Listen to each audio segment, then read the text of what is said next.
The Davis County Mustangs play here on the Atomo Radio Sports Network. Now, let's head down to the gridiron and join the voice of the Mustangs, Ellis Kojo.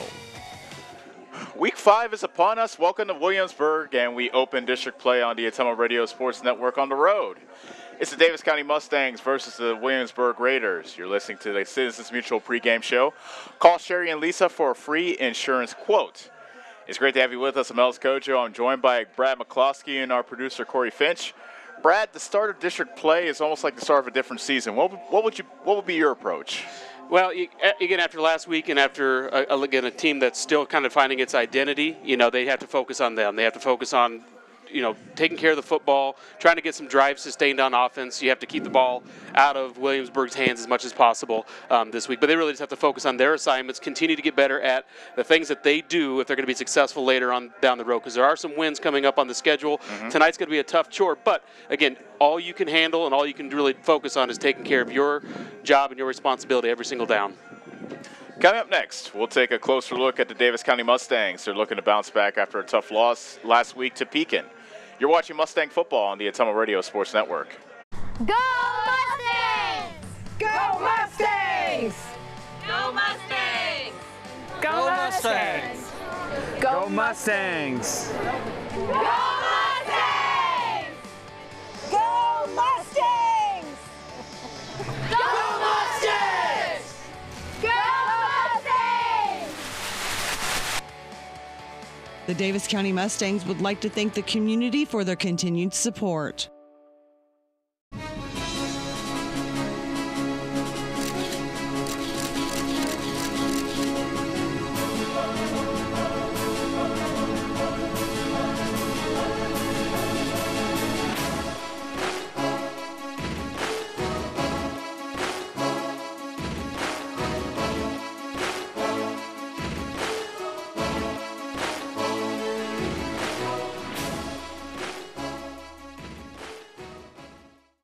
Fly higher. Go further. Do more. Pursue your passion with Polaris, the world leader in off-road. Live wide open in a high-performance RZR. Chase adventure on a legendary Sportsman. Or get more done with a hard-working Ranger. Enjoy savings up to $3,500 during the Polaris Factory Authorized Clearance. Slayton Polaris, 8 miles south and west of Pulaski. Hi, this is Chris Ledke, owner of Pulaski Lumber. I would like to personally invite you to see our updated inventory. We have a nice selection of tools, plumbing, flooring, tile, accessories, and as always, we can order in anything you might need. Josh is also available to offer you professional 3D drawings to design your new home, deck, or addition. We don't charge huge architect fees, but are confident you will be happy with our work. We look forward to meeting you at Pulaski Lumber, your start-to-finish lumberyard.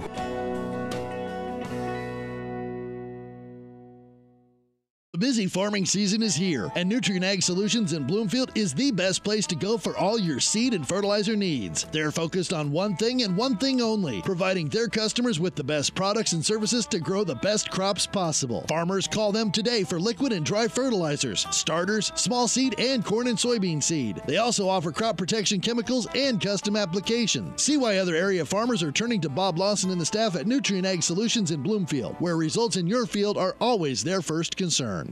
Hi, this is Kendall with Citizens Mutual. It's a busy time of the year, so we want you to save as much time as possible. Whether you need internet, TV, or phone service, we can handle all of them for you. We also have a great selection of TVs ranging from 32 to 65 inch, as well as appliances. Stop in today, and remember, Citizens Mutual is owned and operated by its customers. So when you walk in the door, we don't just treat you like a customer, we treat you like you're the boss, because you are. We're looking forward to seeing you at Citizens Mutual, just off the square in Bloomfield. You're watching Mustang Football on the Atomo Radio Sports Network. Welcome back to Williamsburg. We're getting closer to the district opener between Davis County and Williamsburg. Both teams come into this game with 1-3 records. You're listening to the Citizens Mutual pregame show. Call Sherry and Lisa for a free insurance quote. Last Friday, the Mustangs played their final non-district game of the season versus Pekin, and it was tough sledding as Pekin raced out to a 28-0 halftime lead. Davis County fought back in the second half, but they couldn't dig themselves out of the early hole. The Mustangs lost 42-14. What takeaways do you have from last week, Brad? Again, we did some nice things last week. We started kind of getting into our rhythm and our type of game that we want to get into, which is quick passes, try to get on the perimeter, let our athletes get on the perimeter again against their athletes in one-on-one situations to pick up yardage. And we started to do that. You know, we would take 2 or 3 steps forward, and then we'd take a step back, either a penalty or a turnover. So, again, we just have to get focused tonight on our roles and responsibilities, continue to shore things up on the offensive defensive line, learn from week to week.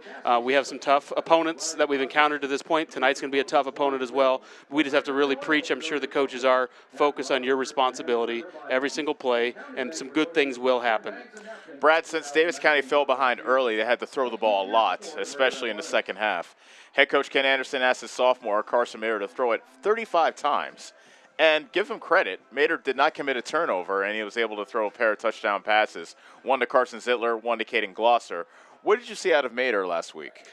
I saw coaches designing plays for him to be successful. You know, he's really good in those quick one-step, two-step, quick passes, quick slants, and that kind of is their key to getting their offense rolling. If they can establish those perimeter plays, then that kind of opens things up a little bit for our tailback and our running game to get going a little bit. And then that also opens up for some deeper passes once you get those things rolling. So that's what they have to focus on. And again, we just have to clean up some of the plays where we had opportunities to keep drives going. Last week, again, I kind of referred to the Pekin offense as a black hole. You gave them the ball. Yeah. They're very short-handed with that system, and it's hard to shut down that offense completely. And once they gave them the ball, it just took a long time to get it back. So we have to do the same thing tonight. This is going to be a little bit more of a high-powered offense out of Williamsburg, more of a quick-hitting offense. But, again, we don't want the ball in their hands because they can't score. Maybe that short passing offense can be a bit of ball control, keep the ball away from the Williamsburg offense. And we have to, in order to stay in this game. You don't really want to get into a track meet with this team, but we have to take care of the football on offense in order to sustain drives and try to keep it out of their offensive hands as long as possible because they are potent. Coming up next, we'll focus on the Williamsburg Raiders. They're off to a 1-3 start, but they are not to be underestimated. You're watching Mustang Football on the Ottumwa Radio Sports Network. Whatever your vehicle needs, Rob and the staff at Davis County Tire and Davis County Truck and Alignment in Bloomfield can handle it. Need tires? They sell almost any brand and have the most competitive prices. Davis County Tire also has RV, wheelbarrow, ATV, and farm tires. If it's round, black, and rolls, they've got you covered. Stop and see Rob and Jody and the team today at Davis County Tire, behind Shopco in Bloomfield. Nothing says summer like hitting the open road. Get your vehicle summer driving ready. Cruising to work with the windows open and the convertible top down, going to the local fairs, or taking your much-needed holiday on the open road. Ray's Rapid Lube and Car Wash can get your car summer driving ready. Oil changes to the touchless car wash. Quick car wash to the super car wash. Ray fits in your budget so you can put more in your tank. Ray's Rapid Lube, 301 North Madison in Ottumwa. Whether you are a player, cheerleader, or coach, your friends at Petrita Orthodontics are cheering for you. We are proud of the students in our area and are happy to support them in their school activities. We want to see you smile on and off the field. If you or your child are in need of orthodontic care, call us for a free, no-obligation appointment. We have many different options available to help your child's bite and smile. Call us today at Petrita Orthodontics in Ottumwa and Oskaloosa. We look forward to making you smile. Go Mustangs! Go Mustangs! Go Mustangs! Go Mustangs! Go Mustangs! Go Mustangs! Go Mustangs! Go Mustangs! Go Mustangs! The Davis County Mustangs would like to thank the community for their continued support. Hi, this is Chris Ledke, owner of Pulaski Lumber. I would like to personally invite you to see our updated inventory. We have a nice selection of tools, plumbing, flooring, tile, accessories, and as always, we can order in anything you might need. Josh is also available to offer you professional 3D drawings to design your new home, deck, or addition. We don't charge huge architect fees, but are confident you will be happy with our work. We look forward to meeting you at Pulaski Lumber, your start-to-finish lumberyard.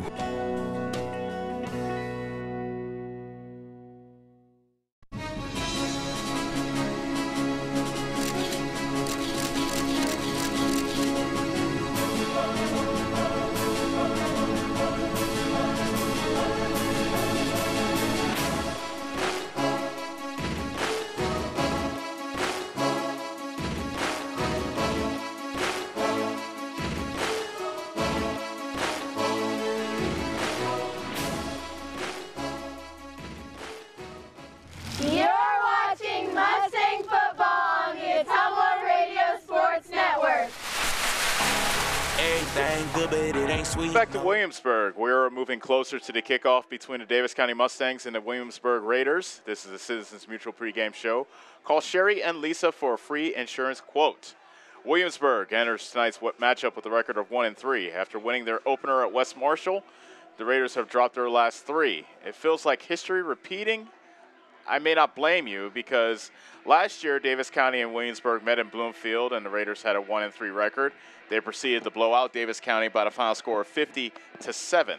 They used last year's game as a springboard to start a 6-game winning streak, and here they come racing out to the field.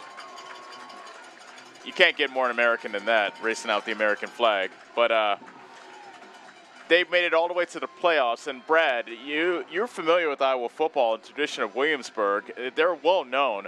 What can you tell us about them? Well, they're smart the way they stack their schedule non-district to get this team experience against some teams that I'm very familiar with. They got beat this year by West Branch, where I coached at, who's ranked very highly, number 2 or 3 in Class 1A. Okay. Regina, they lost to, I believe, just last week, who is a perennial powerhouse in 1A and 2A. They've won multiple state titles, probably more state titles back-to-back than any team in the state over the last 10 years.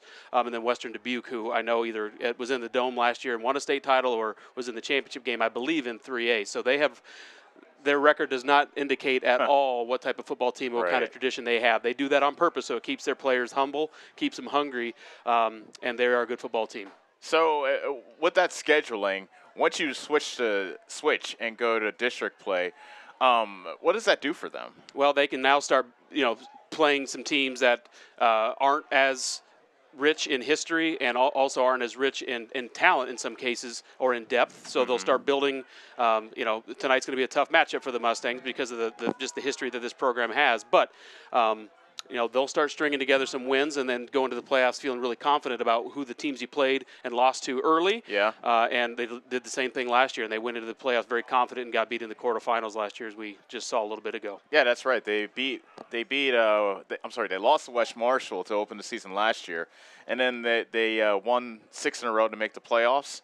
And then they beat West Marshall to open the playoffs last year. So they avenged their opening season life. So it's the case where they open up with a tough schedule. They became battle-tested, and they were able to beat West Marshall in their playoff rematch. Yeah, and they're just situated just up out here outside Iowa City, where it just is kind of a hotbed of football. I mean, it has been for quite a long time. You're right near Iowa City. Yeah. Iowa Hawkeye football. There's just a lot of really good traditions up here of football and powerful football, and Williamsburg is one of those teams. We've seen them a little bit. We saw them last year, and they haven't changed much from this year. But what do you expect out of Williamsburg offense? So let's go to offense first. What do you see out of them? I see them very different than what we saw last week. Obviously, Pekin was more of a traditional, wing smash mouth, power football. You're going to see a more explosive offense here. Probably a quarterback is going to do some zone read, some true zone read, where he's going to read a crashing end or a crashing tackle somebody that they're not going to block and make him make a play one-on-one, and he'll make reads either keep the football or hand it off to a tailback. You'll see spread. I'm guessing we'll see some trips, some 2x2 out of the receiver sets. We're going to see a more high-powered college-style offense being this close to Iowa City. One player to keep an eye on is Caden Weegan. He tops Williamsburg in rushing yards, receiving yards, receptions, and touchdowns. Slowing him down is going to be a big key. It sounds like they'd like him to move him all around, especially if he's carrying the ball and catching the ball. It's kind of hard to key on one person, but what do you do when there's like one person on the offense that seems to be their focal point? Well, you as a defense, you try to shut that one point down. You say, all right, we know you're going to try to beat us with him, but you're not going to. You have to be able to double team him, do whatever you have to do to shut him down and make them beat you some other way. And they do have other weapons, so tonight might be a night where they explore some of those because we have enough footage on them, enough film, enough stats to say, hey, they want the ball in his hands, we have to stop him if we're going to have any chance tonight. I guess the only thing that I could look at is the quarterback. The quarterback was different than last year. They're starting a sophomore. It's Brody Wardenberg. He's only completed 39% of his passes for 496 yards, 6 touchdowns, 3 interceptions. So he might be he's a guy that not a lot of people know about yet. So he's still getting experience, kind of like Carson Mader, actually. Yeah, and I'm guessing you'll see him doing a lot of the zone read. Maybe early they'll do some actual calls to get him comfortable, get him into the rhythm of the game. Instead of having him read, they'll maybe just call either a tailback give or a quarterback keep, and then kind of ease him in. Same thing that I think we'll see out of Coach Anderson tonight. I think we'll see him ease Carson in again to the game and some of his receivers. We do have young players at our playmaking positions.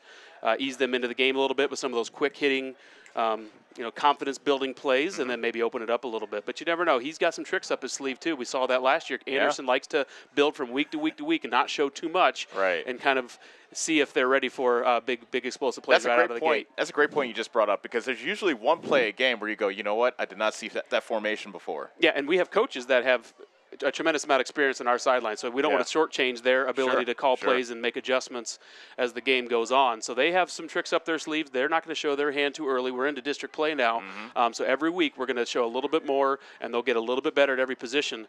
Tonight's going to be tough. It'll be a tough matchup just with depth-wise, but he also knows that there's some wins coming up on the schedule.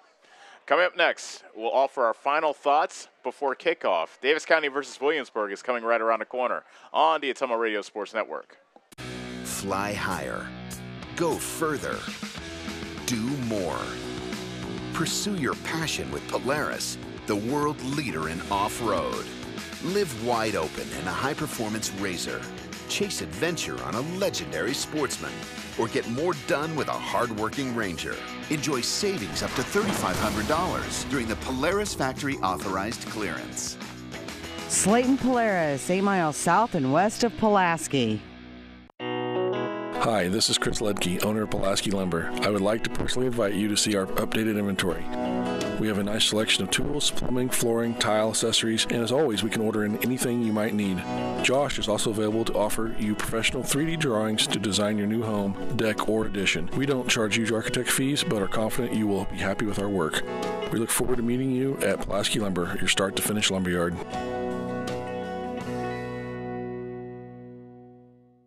The busy farming season is here, and Nutrient Ag Solutions in Bloomfield is the best place to go for all your seed and fertilizer needs. They're focused on one thing and one thing only, providing their customers with the best products and services to grow the best crops possible. Farmers call them today for liquid and dry fertilizers, starters, small seed, and corn and soybean seed. They also offer crop protection chemicals and custom application. See why other area farmers are turning to Bob Lawson and the staff at Nutrient Ag Solutions in Bloomfield, where results in your field are always their first concern.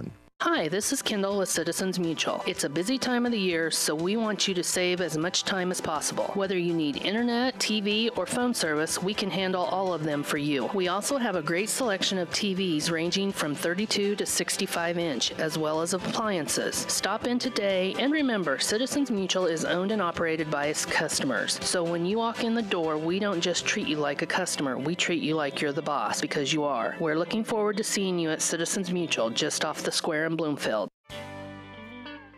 Whatever your vehicle needs, Rob and the staff at Davis County Tire and Davis County Truck and Alignment in Bloomfield can handle it. Need tires? They sell almost any brand and have the most competitive prices. Davis County Tire also has RV, wheelbarrow, ATV, and farm tires. If it's round, black, and rolls, they've got you covered. Stop and see Rob and Jody and the team today at Davis County Tire, behind Shopco in Bloomfield.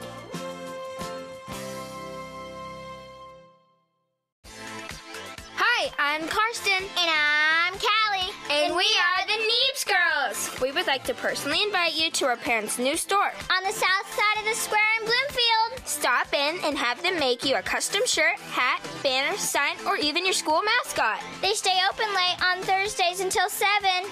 We hope to see you soon. Neebs Graphics, making you stand out.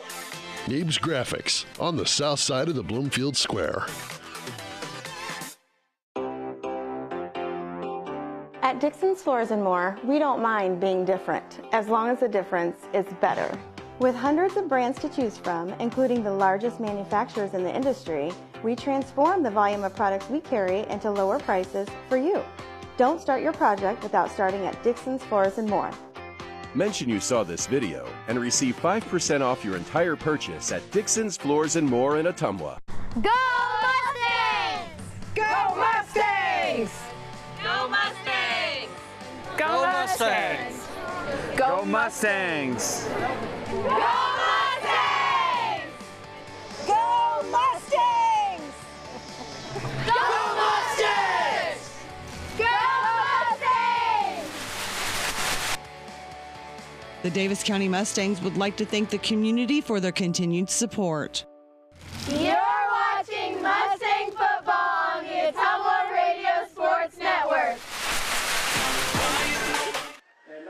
National anthem has been played, and the starting lineups are currently being announced. Davis County ready to take on Williamsburg in the district opener for both teams. Williamsburg dressed in all black, and Davis County dressed in all white. It would be pretty easy to differentiate the two teams today. And Williamsburg, very confident coming to this game. Just looking at them warm up, they look very confident, very sure of themselves. They know what kind of schedule they've been through. Yeah. Their coaches were very clear with them, what types of teams they were going to see early to set them up for district play. And they're going to be ready to play tonight. They're at home. They're coming off a loss, a close game last week to Regina. I have a feeling they're going to be ready to play. I also believe that our players, they've strung some things together that are very nice, and they've been repping those things. They're on the field. They're playing a good team. They know that they're probably the underdog. They have nothing to lose. Why not go out tonight and just execute and have some fun and play your game? You've been on the other side where you weren't given much of a chance. What's your mentality when you go into a game where you're the underdog? I mean, you hope that they overlook you at some point and give you extra opportunities, because when they do that, I'm guessing they're not overlooking them too much. They're at home. They're a proud program, but they are expected to win. And when they do give us opportunities, the ball's on the ground or if the ball's floating in the air or tipped, you got to take advantage of opportunities to get extra possessions. Yeah. If they keep the door open correct, you got to kick it down. Yeah, absolutely. Yep. You just have to take opportunities when they arise and really just stress that every single player has to do their job, every single play, as much as possible to be successful against a team like this. I think it's good that the sky has darkened, just because we saw some scary-looking clouds start rolling our way. We originally thought that we were going to see a lot of ugly weather, but mostly that stayed away so far. Hopefully that remains the case. Our chief meteorologist, Brad McCloskey's been keeping an eye on things, and so far things look good. Yeah, the skies were looking a little bit questionable there. We thought we were in the clear. They started looking a little more questionable, but like you said, it's dark now. We can't see. So as long as we don't start seeing flashes in the sky, we're ready to play some football. Okay. That's the last thing that we would like to see. That's flashes on the sky. So I believe Davis County won the toss, and they want the ball. And that's how we will get things started from here in Williamsburg.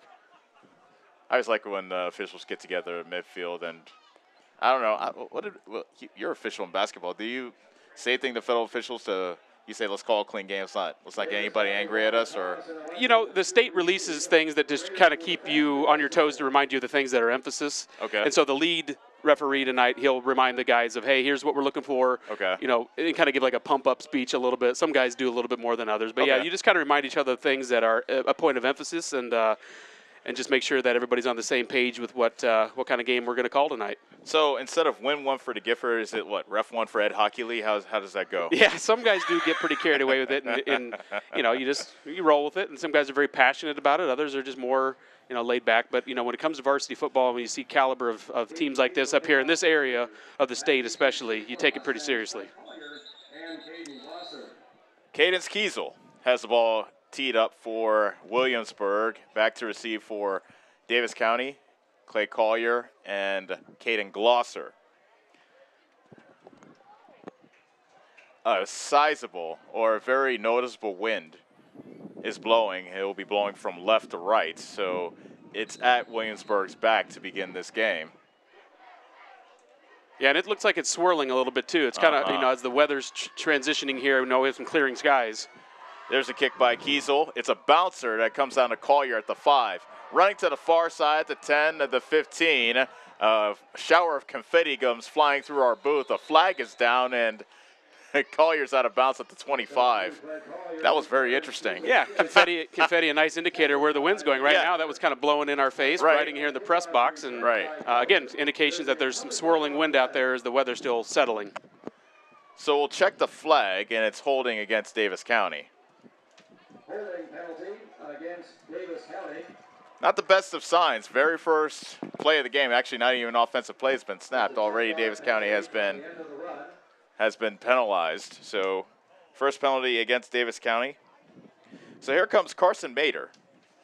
completing 55% of his passes, 557 yards, 6 touchdowns, 7 interceptions. Keep in mind, he threw 4 in his season opener. He's gotten better as the season's gone on. He has, and again, the success has come when he's had 1 or 2 step pass. Because again, our offensive line, a lot of experience there. So they're shoring some things up inside, and you want to get that ball out quickly, get it on the perimeter to our playmakers, and let them be in those one-on-one situations. Because you have a great, you got a 50-50 chance. We have good athletes on the perimeter. We're young, but you put our guys against their guys, and they're going to make some plays.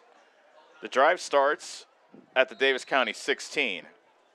2-by-2 is the formation. Mater is in the shotgun with McCall to his right. He takes a snap, play action. Quick pass on the outside to Glosser, and he lost his footing and goes down at the 19 for a gain of 3.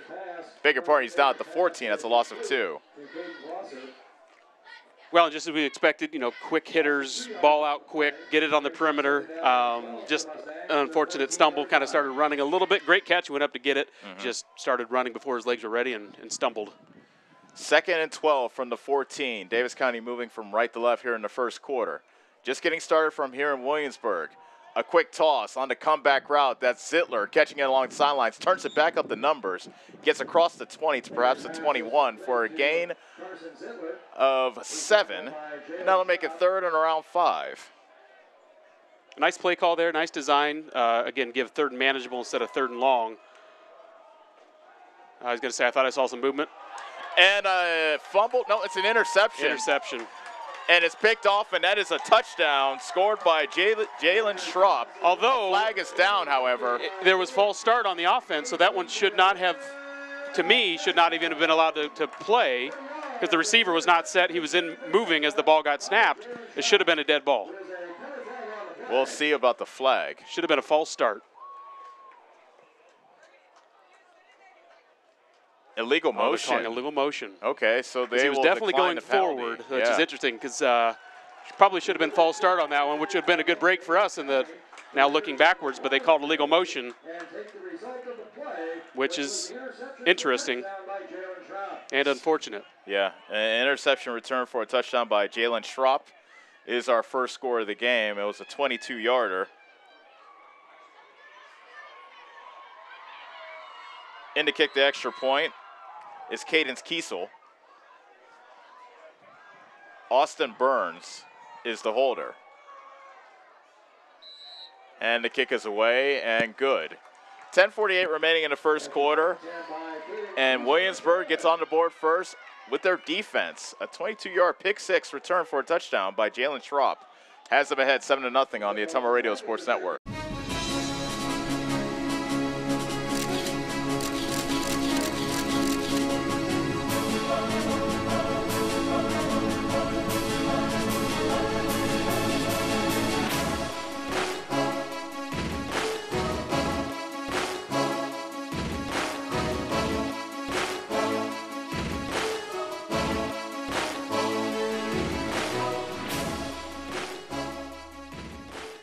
You're watching Mustang football on the Ottumwa Radio Sports Network.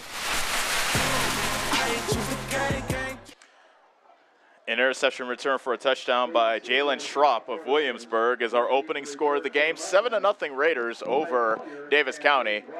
Clay Collier and Caden Glosser back to receive the kick from Cadence Kiesel. And not the start that Davis County would like to begin this district matchup.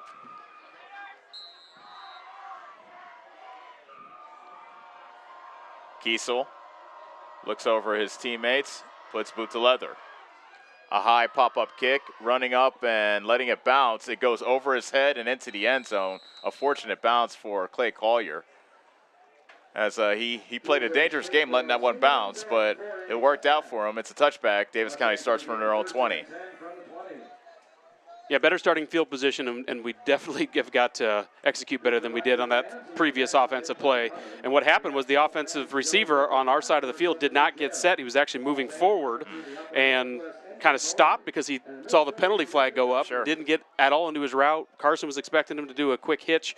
DB jumped it. The defensive back jumped it, and the rest is history, unfortunately, for the Mustangs. Zittler and Glosser are the wide receivers to the left. Handoff is to McCall, running straight into the line, and no gain to the 20 for Gavin McCall. So again, we talked pregame that was the game plan that we envisioned and kind of predicted was those quick hitting offensive plays. But execution that time was not there in the first drive, and you find yourself in a 7-0 hole right out of the gate. They didn't even have the ball on offense. 2nd and 10 from the 20. 2-by-2 is the wide receiver formation. Mater in the shotgun. He takes the helmet high snap, looking right. Quick slant is caught on the far side, and immediately it was Clay Collier who got gang tackled at the 22. That's a gain of 2. Tackled by Brody Wardenberg.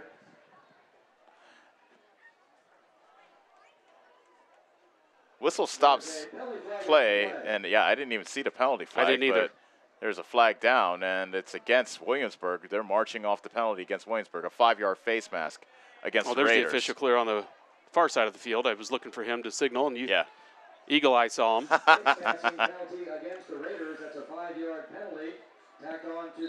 After the 5-yard penalty, it makes it 2nd and 3 from the 27.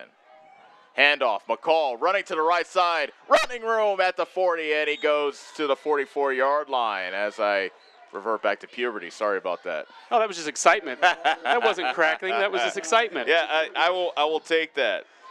But Gavin McCall to the 44-yard line. That's a gain of 18 for McCall and a first down for Davis County. 9:43 left to go in the first quarter. Davis County trails 7-0. They have a 1st and 10 at their own 44. 2 receivers to the right and left. A low snap. Mater needs to jump on it, and he finally does. Back at the 37. That's a loss of 7. These are the little things that have kind of haunted us the last few weeks. Again, as we have young guys that are still trying to figure out just the momentum and the progression of a ball game. We've got to clean those things up because we had a great run there by Gavin after the penalty and take a little step back here. Those are hard to recover from with a young offense. 4 wide receivers out. 2nd and 17. Slant pass is incomplete. Might have been tipped at the line of scrimmage. Yep. As Zittler was the intended receiver here on the near hash at about the 45-yard line, but yeah, Brody Wardenberg gets credit for the pass deflection, and that brings up 3rd and long for Davis County.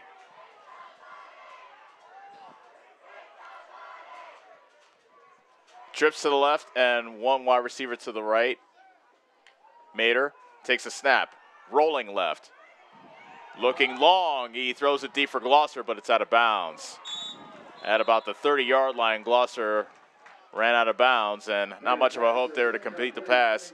4th down coming up, and it's that bad snap that really short-circuited that drive. Yeah, because then again, it changes your progression of play calling by your offensive coaches, and the momentum that you had going just completely switches to different plays, different calls. You're kind of coming from behind the sticks now, and again, it stalled out our drive at midfield. Carson Zittler is the punter. Caden Weegan and Jake Weber are back to receive for Williamsburg. Flag is down right at the snap. That wind has really showed up on that kick as it is a very short kick, short of midfield as a matter of fact at the 47. Just a 10-yard punt, but a flag is down. Zittler's punt is down at the Mustang 48-yard line. There's a penalty flag on the play. You figure if it's against Davis County, Williamsburg will decline, but we'll see. Yeah, the referee is pointing towards Davis County saying it's against them, and I figure head coach Kurt Ritchie will decline the penalty, which he does. So much so that the referee, okay, I was going to say, he has to at least give us a signal what it is. It's a legal procedure against Davis County. Raiders will decline that penalty and take the result of the play, which was the punt. Raiders begin 1st and 10 for the Mustang. I think that punt gave you an idea of what the type of wind that is going on here, Brad. Yeah, I didn't exactly see if he just got it off poorly or if it did get caught up in the wind, but there's definitely wind blowing. I can feel it right now through the window. Handoff is to Caden Weegan, and he takes it to the right side. Taken down by Reeves as well as McCall. Short of the 40-yard line at the 42. That's a gain of 6. Caden Weegan, the ball carrier, picks up 5 yards on the play. Tackled by Dalton Reeves and Darrell Group. 2nd down and 5 for the Raiders from the 43. 2nd and 5 from the 43. Hand off to Weegan again, running straight ahead. Spinning away from the tackle of Heller. He's still going on the far hash. Inside the 20 and blasted down by Doxtator at about the 11-yard line. A big gain for Weegan. Tackled by Brett Doxtator. Yeah, and he kind of sought out that last collision there. He's not one that looks like to me that's going to shy away from a collision, and he almost sought out the free safety on that one instead of making a cut that I think he could have made to the out. He actually went at their safety and kind of lowered his shoulder and gave him a good pop. Play action. Throw is juggled and incomplete. The intended receiver was Wardenberg. It was tipped in the air. I think that was Doxtator that tipped it in the air. Yeah, and I couldn't tell. It looked like he came from the tight end position. They were kind of in a pro set, you know, with tight end to the right, had a flanker out here. That was just a long out by the tight end, but fortunate there for the Mustangs, they got a hand on it. Weldon under center with the I formation behind him. Handoff, Weegan running to the far near side, and he walks into the end zone for the Williamsburg touchdown, 11 yards. And Williamsburg off to a fast start, 13-0 with the extra point coming up. I tell you, they had really nice sustained blocks by the receivers on that play too. I don't even know if he got touched, but our defensive backs were trying to battle off of those blocks by their receivers and unsuccessfully. And number 21 kind of walks into the end zone on that one. Cadence Kiesel gets the kick away. And the extra point is good. 7:52 remains in the first quarter. Williamsburg off to a fast start. 14-0 Raiders on the Ottumwa Radio Sports Network. Fly higher. Go further. Do more. Pursue your passion with Polaris, the world leader in off-road. Live wide open in a high-performance RZR. Chase adventure on a legendary Sportsman. Or get more done with a hard-working Ranger. Enjoy savings up to $3,500 during the Polaris Factory Authorized Clearance. Slayton Polaris, 8 miles south and west of Pulaski. You're watching Mustang football on the Ottumwa Radio Sports Network.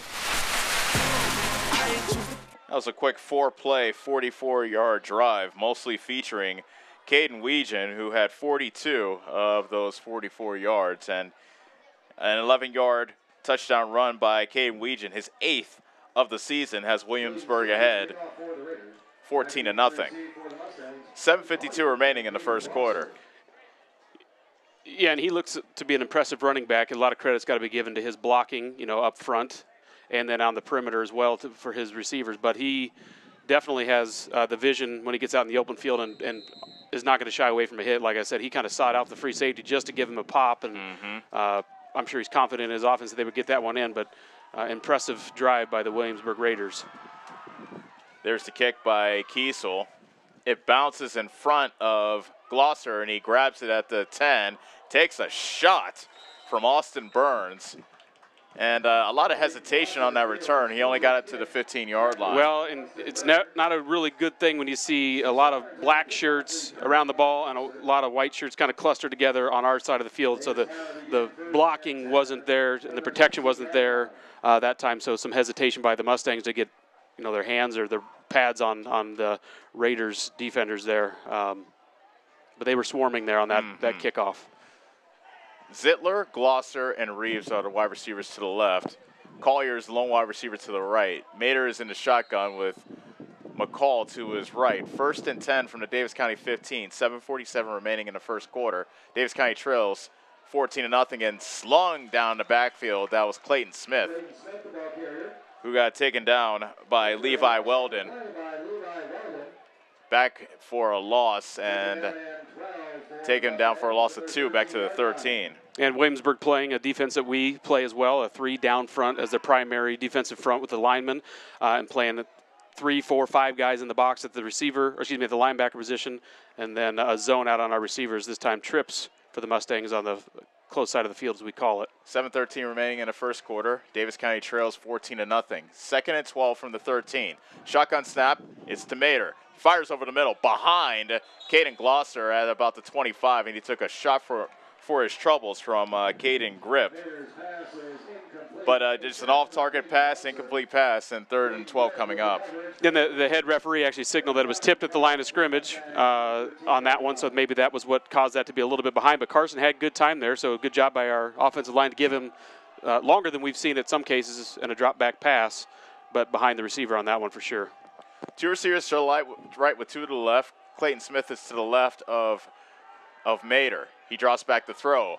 Guns it deep down the right side, but it's incomplete, and a flag comes in, and Kobe Julius, the cornerback who was guarding Glosser, beg your pardon, that was Collier on the far side, kind of put his head to the sky after a flag came in, and for all intents and purposes, it looks like it will go against Williamsburg. Yeah, I wasn't watching the action on that side of the field, but I'm guessing he held the receiver or was beat on a double move. And our receiver threw his hands up immediately, knowing that he was being held, and a fortunate break, but probably a smart move by the defender there to not let the receiver just go free, as opposed a touchdown as opposed to a penalty. But a break for the Mustangs here on offense to keep the chains moving here on this drive. 15-yard penalty is marched off to the 28-yard line, making it 1st and 10 from the Davis County. Looks like it's more like the 27, but now we're at a bit of a pause as I think the officials want them to move it another yard. Regardless, 6:57 remains in the first quarter. Davis County trails 14-0. Now they moved an extra 2 yards up to the 29. Trips to the left, 1 wide receiver to the right.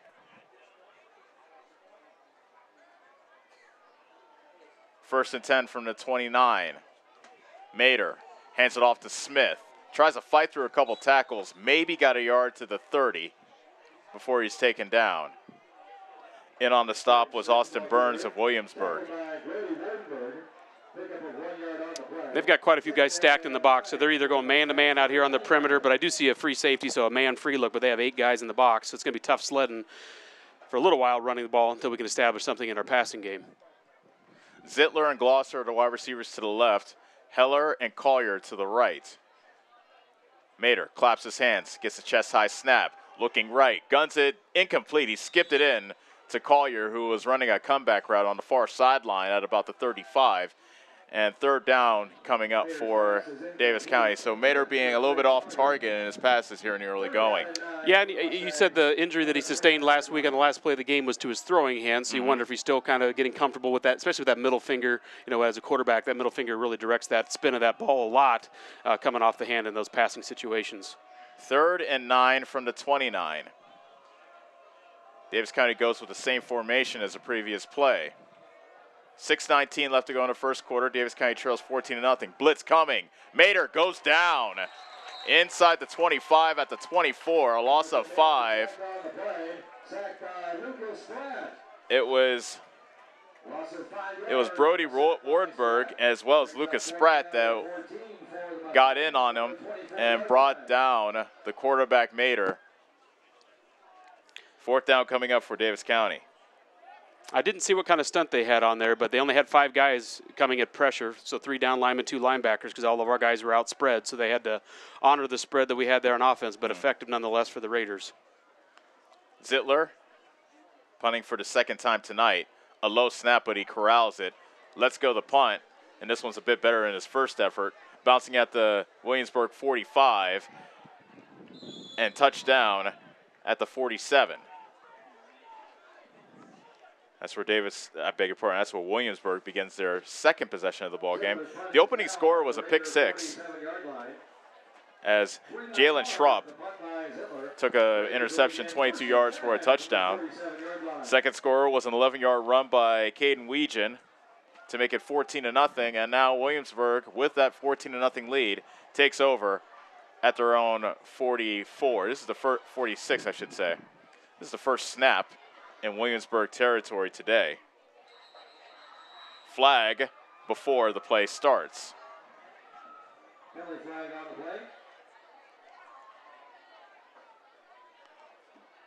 Waiting on word for the referee. illegal substitution against Williamsburg. That'll make it 1st and 15. 5:27 remaining in the first quarter. Williamsburg 14, Davis County nothing. Opening game of district play for both teams, and both squads come in with a 1-3 record. Williamsburg looking to snap a 3-game losing streak with a win tonight. Weldon looks to the sidelines, and he has to play. Weegan, the running back, is to his right. Weegan gets the handoff, running left, tries to turn the corner. Good stop there by the Mustangs. And on the stop was Clayton Smith.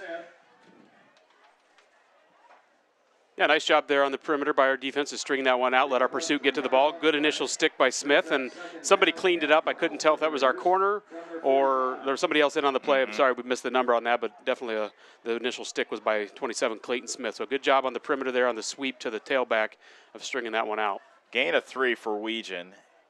2nd and 12 from the 45. Weldon hands it off to Weegan again. Up the middle. Shakes a tackle. He's loose at the 45. At the 40. Into the open field. And he'll take it to the house. Touchdown Williamsburg. Weegan not going down easily. A 55-yard touchdown run. Yeah, he runs a lot bigger than 5'9", 170. I mean, just the way he handles himself in the middle of the defense. We had an initial stick right at the line of scrimmage. I believe Gavin McCall got his hands on him and had a hit on right at the line of scrimmage. It kind of knocked him sideways. But then once he got that head of steam going vertically, man, he's impressive once he gets out in the open. Kiesel's extra point is good. 4:36 remains in the first quarter. Williamsburg 21, Davis County nothing on the Ottumwa Radio Sports Network. Hi, this is Chris Ledke, owner of Pulaski Lumber. I would like to personally invite you to see our updated inventory. We have a nice selection of tools, plumbing, flooring, tile, accessories, and as always, we can order in anything you might need. Josh is also available to offer you professional 3D drawings to design your new home, deck, or addition. We don't charge huge architect fees, but are confident you will be happy with our work. We look forward to meeting you at Pulaski Lumber, your start to finish lumberyard. You're watching Mustang football on the Ottumwa Radio Sports Network. Davis County trails 21-0 after the 55-yard touchdown run by Caden Weegan, his second of the game.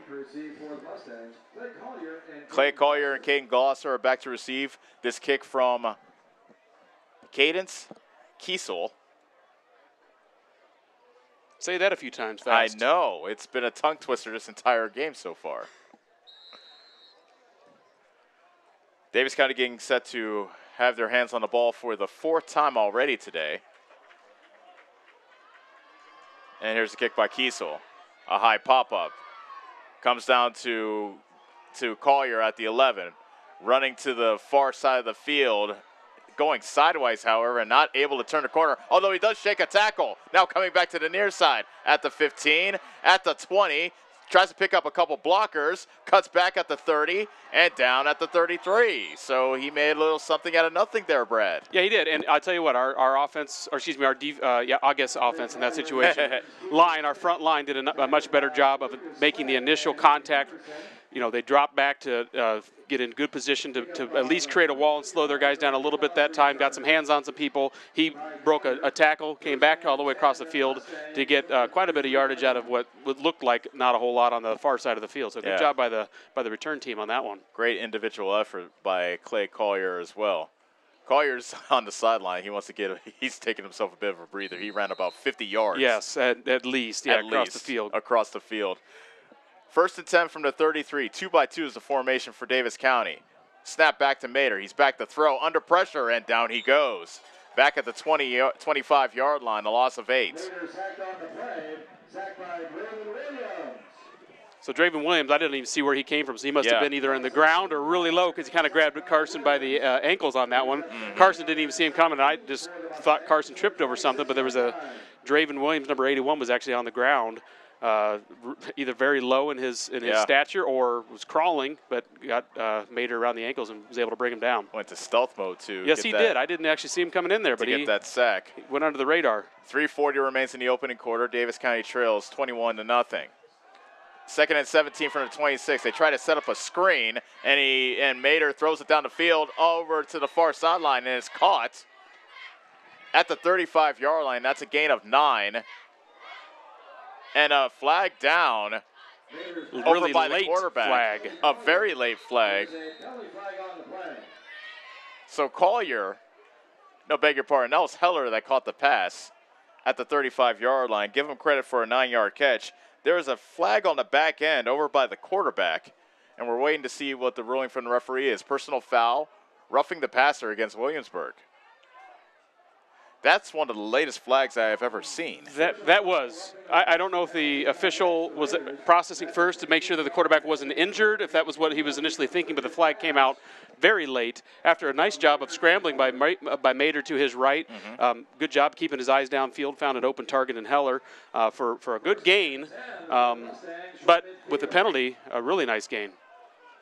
That takes the ball all the way to midfield after the roughing the passer penalty is marched up. 3:28 remaining in the first quarter. Davis County trails 21-0. Williamsburg has 4 down linemen at the line of scrimmage. 2-by-2 is a Davis County formation. Shotgun snap. Handoff is to McCall. Tries to churn his legs. Gets across midfield to about the 48, a gain of 2. McCall with you see he carries himself low when he carries the ball. And he made a nice juke move there, like a quick skip to his left to avoid the first initial tackle to get something out of nothing. Anything positive to keep things going forward. That's what you want as an offensive play caller. 2nd and 8 from the 48. Reeves is in the game. He is lined up wide to the right side. Mater looking right. Throwing in, it's incomplete. That might have been tipped at the line of scrimmage, as a matter of fact. The intended receiver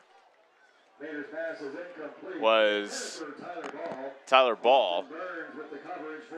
We just aren't giving Carson very much time to make decisions with the ball. Even on those quick passing plays, we're only giving him about a half a count. You got to give him at least a second or two to get his feet set, and we're just not doing that right now on the offensive front. And they're not bringing a whole lot of pressure. They're just doing it out of, right now, a 4-man front.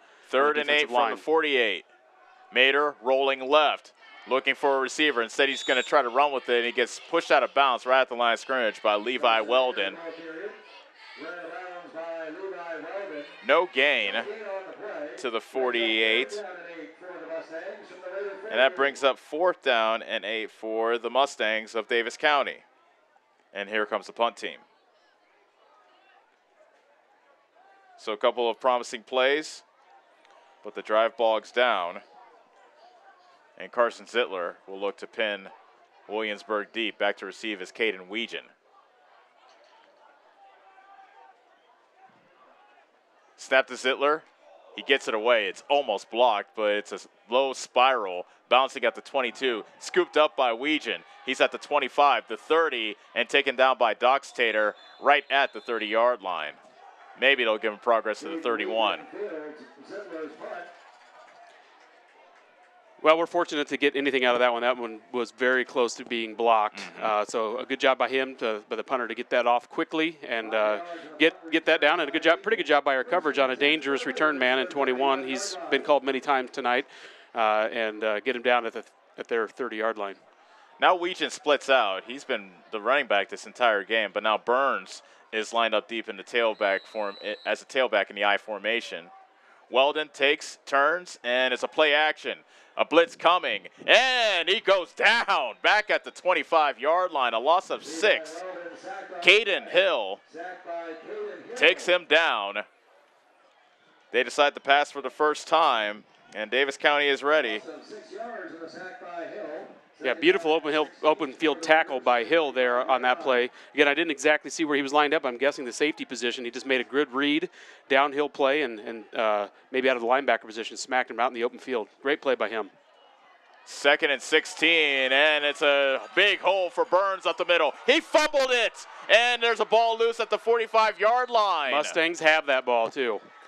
Burns had a head of steam in Davis County territory, but it is recovered by Caden Glosser of the Mustangs. And just like that, Davis County gets the first turnover of the game. Yeah, and pretty much take the ball back over right where they punted it from just a few downs ago. So we talked about that earlier, that these are the chances you have to, when you get these opportunities, you got to take advantage of them. And a big break there because that hole was huge up the middle. Actually, he went to go hurdle somebody, it looked like to me, when the ball came loose. So good job by the person on the Mustang defense that knocked it loose. Mustangs now have to do something with the opportunity here on offense. That was a 30-yard run before the fumble by Burns, but Davis County takes over at their own 45. Play action. Quick pass on the outside to Glosser. He's trying to shake the tackle of Jaden Schropp, but a little too much dancing, and Schropp waited for help. And Glosser gets taken down at about the 46, perhaps the 47. That's a gain of 2. Yeah, maybe one too many cuts there. You know, again, a young player still kind of figuring that out against defense like this. You don't want to give them too much time to pursue. So make your move, but get vertical. What could have been 5 or 6, unfortunately, was just 2 on offense. But again, positive yards. Keeps the play call sheet consistent for the play caller, Ken Anderson, on the far sideline. Zittler and Glosser to the left, Ball and Collier to the right.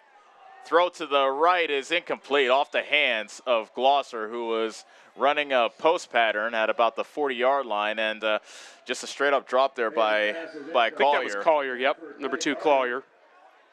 Yeah, and that one should have been caught. That one was on the money. Had some pretty good zip on it. Caught him right in stride.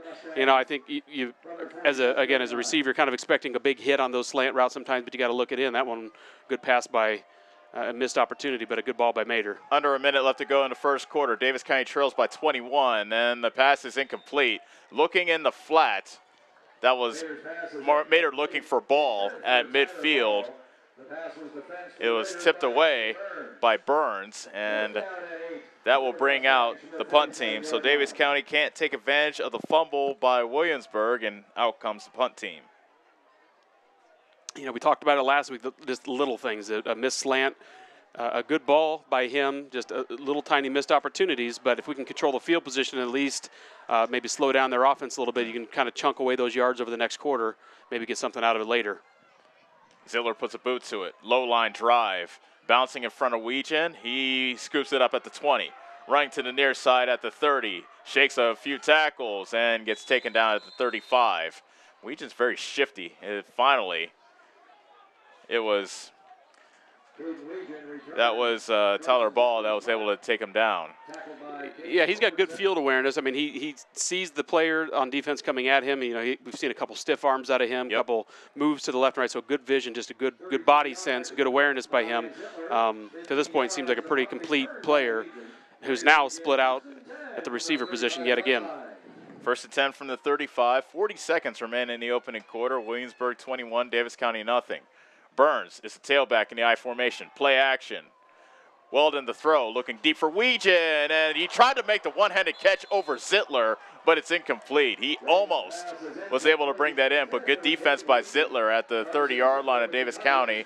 Kind of used the sideline as a defender as well. Incomplete pass, 2nd and 10. Very nice coverage by Zittler there, who himself is a receiver on offense and is known for some of those deeper routes, those fade routes like that, so played that one perfectly. Saw the ball the entire time, kind of, you know, had his back turned to the receiver, had a play on the ball, so completely legal defensive play and a good play by him on let's see, that was first down. 2nd and 10 from the 35. Handoff is to Burns, running up the middle at the 45, the 50, into the open field, 30, 20, 15, shakes the tackle of Collier into the end zone, touchdown. Williamsburg, a 65-yard run, and a couple of times Burns could have been brought down, but it's a 65-yard touchdown run for Burns.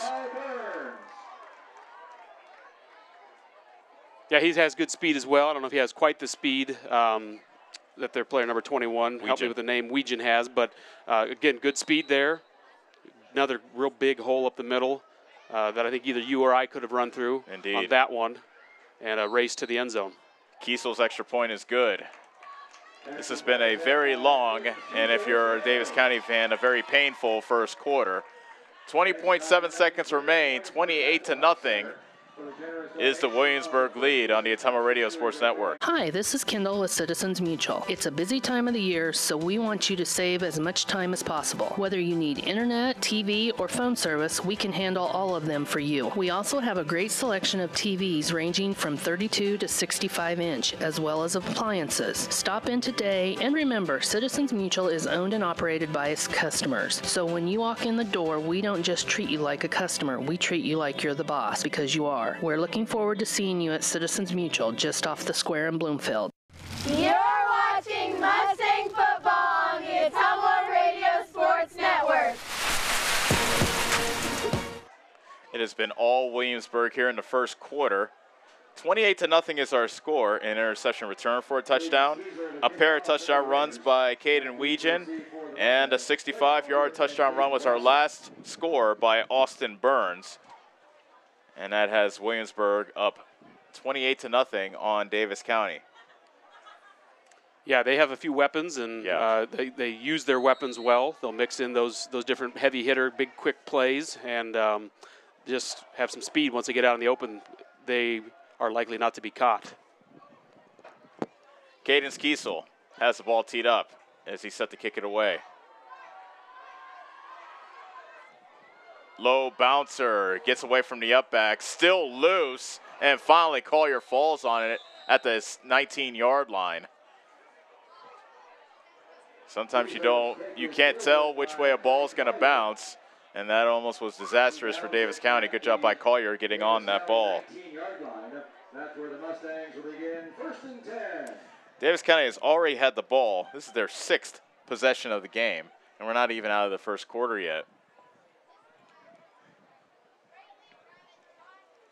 Yeah, our depth is limited, and we just have a few playmakers on offense, and when we're not making those plays, that when those opportunities come our way, it's really hard to get momentum, and right now we don't have any on offense. We've got to get something going here in the second quarter. Handoff, McCall across the 20 to about the 21, and that should be the last play of the first quarter. The first quarter was brought to you by Davis County Tire. Think of them first for all your tire needs. At the end of one, Williamsburg 28, Davis County nothing on the Atama Radio Sports Network. Whatever your vehicle needs, Rob and the staff at Davis County Tire and Davis County Truck and Alignment in Bloomfield can handle it. Need tires? They sell almost any brand and have the most competitive prices. Davis County Tire also has RV, wheelbarrow, ATV, and farm tires. If it's round, black, and rolls, they've got you covered. Stop and see Rob and Jody and the team today at Davis County Tire, behind Shopco in Bloomfield. You're watching Mustang football on the Atama Radio Sports Network. Second quarter is brought to you by Dixon's Mattress Outlet. Don't think twice about calling them for a great mattress. Get a good night's sleep at a great price. Call Darren at Dixon's Mattress today. Ellis Kojo along with Brad McCloskey. We flipped the field, and Davis County down 28-0 to Williamsburg in their district opener. Both teams coming in with a 1-3 record. Davis County getting set to continue their drive here in the second quarter. They start off from the 19. A 3-yard run by Gav McCall has put them in a 2nd and 7 situation. Thank you for your support of Raider Athletics. Reeves and Ball are the wide receivers to the right. Zittler and Collier are to the left. Doxtater is the running back beside Mater. Blitz coming, and the pass is just over the head of Doxtater, sneaking out of the backfield. Tried to go into the left flat, but the pass was too high from Mater. Incomplete, 3rd down. I don't know if that was supposed to be some kind of a screen of some type there, because it looked like the defensive line was kind of giving a free pass, but Mater maybe didn't drop deep enough, or the line was supposed to hold him 1 count, but something wasn't quite timed right there on 3rd and fairly long here. 3rd and 7 from the 21 of Davis County. Just starting the second quarter, Davis County trails 28-0. Clayton Smith checks into the backfield. He is to the right of Mater. 2 receivers to each side for the Mustangs. Mater, under heavy pressure, just throws it away to the sideline, and a flag is down. The head coach of Williamsburg, Kurt Ritchie, wanted intentional grounding, so I thought Did it not get Bader past got the line out of of the tackle scrimmage? box, and it looked like it was got past the line of tackle box. scrimmage. So I'm not sure on that one. But intentional grounding is the call against Davis County. Loss of downs. I'm not sure if the official had a different look at it than we did. Didn't get past the sticks, but he was definitely out of the tackle box. No doubt about that. He was scrambling to his left. The blitzer was 81 again, the sneaky Williams that was on the ground earlier. Draven Williams. Came completely unblocked that time off the edge. So I don't know if he was a standing end or, again, came in as a sneaky blitz or whatever. But anyway, got great pressure on Bader, forced to give it away, and called intentional grounding. Kind of surprising. Nonetheless, we are backed up in a very dangerous situation here. Fourth and 19, back at the 9 of Davis County, and Zittler back to punt once again. A good snap and another near block. A high, short punt. Bouncing at the 30 to the 35. Williamsburg stays away, and it gets down at the 37. A pretty good result there for what, again, was very close to being blocked, about a half a step away from being blocked. Nice high punt. The wind kind of feels like, to me, it's blowing. Earlier we thought it was kind of blowing from left to right as we're calling it. Now it feels a little bit more cross field, so maybe a little bit of a wind aided there. Good bounce. So as good a result as you could expect there for the punter, who was clear back at the back of the end zone, punting nearly on his own end line. Williamsburg, however, has divine field position. Starting at the Davis County 37-yard line. Williams is wide receiver to the near side. On the far side is Weegan. Weldon takes a shotgun snap. Looking, and he gets sacked. Back at the 45. Actually, I'll mark him at the 43. That's a loss of 6. And Gavin McCall, coming in on the blitz, was able to take him down. Second down and 16 for the Raiders. That play really was made by our secondary. I mean, he was looking for something in the secondary, obviously a drop-back pass, so good coverage by our guys in the secondary. Gavin, he's a bulldog out there. He's never going to give up on a play. Didn't on that one, kept going. Quarterback tried to get out. Gavin wrapped him up and brought him down for a big loss on first down. Second sack for Davis County in this game. On 2nd and 16, the handoff is to Burns, and he runs behind his right tackle, turns it up the field, and gets taken down at the 36. That's a gain of 7. McCall again in on the stop. 7 yards on the play. Brings up 3rd down and 9. 3rd and 9 coming up for Williamsburg from the Davis County 36. 10:37 remaining in the second quarter. Williamsburg 28, Davis County nothing. Williams is the wide receiver to the right. Make that the left, and Weegan is to the right. Weldon takes a shotgun snap. Play action. Slant is behind Draven Williams at the 33-yard line. Williams had to reach behind with both hands to try to catch that. He wasn't able to corral it. Incomplete pass. 4th down coming up for Williamsburg. Clayton Smith with the coverage for the Mustangs. Yeah, half a step off there. We know how that feels kind of on our offense. So, again, a fortunate break for the Mustangs there that they were not able to connect on that one. Because Williams, is that his name, 81, Draven Williams, nice receiver, 6'3", nice tall build. Good route just thrown behind him on that one. So, fortunate break for the Mustangs. 4th and 9. Williamsburg wants to go for it, and the pass is over the head of Williams, who was running a out route at the 20-yard line, but it was well over his head. Misfire by Weldon. And Williamsburg turns it over on down, so Davis County, their defense holds. So Williamsburg obviously came out on that series with a little bit more pass-oriented, wanted to try some different looks and work some things out since they have good field position here for them. But, again, I go back to the play before when we were able to get the punt off and even put us in a position to be even close to midfield because field position is obviously a huge factor in a game like this. You want to try to start chewing that away if you're the Mustangs who aren't doing much right now offensively with the football. 10:15 remaining in the second quarter. Davis County trails 28-0. 1st and 10 from the Davis County 36. Handoff is to Caden Hill in the backfield. Yeah, that's his first carry of the game. That's why I'm so surprised. First carry of the season for Hill, and he gets slung down after a gain of 1 to the 37. McCall's obviously on the sideline catching his win from a tough defensive series there and a nice stand by them. So we got some different looks out of the backfield. it's a tricky situation for head coach Ken Anderson. So many guys you need to rotate after with so many guys playing both ways. 2 receivers to each side for Davis County. 2nd and 9 from the 37.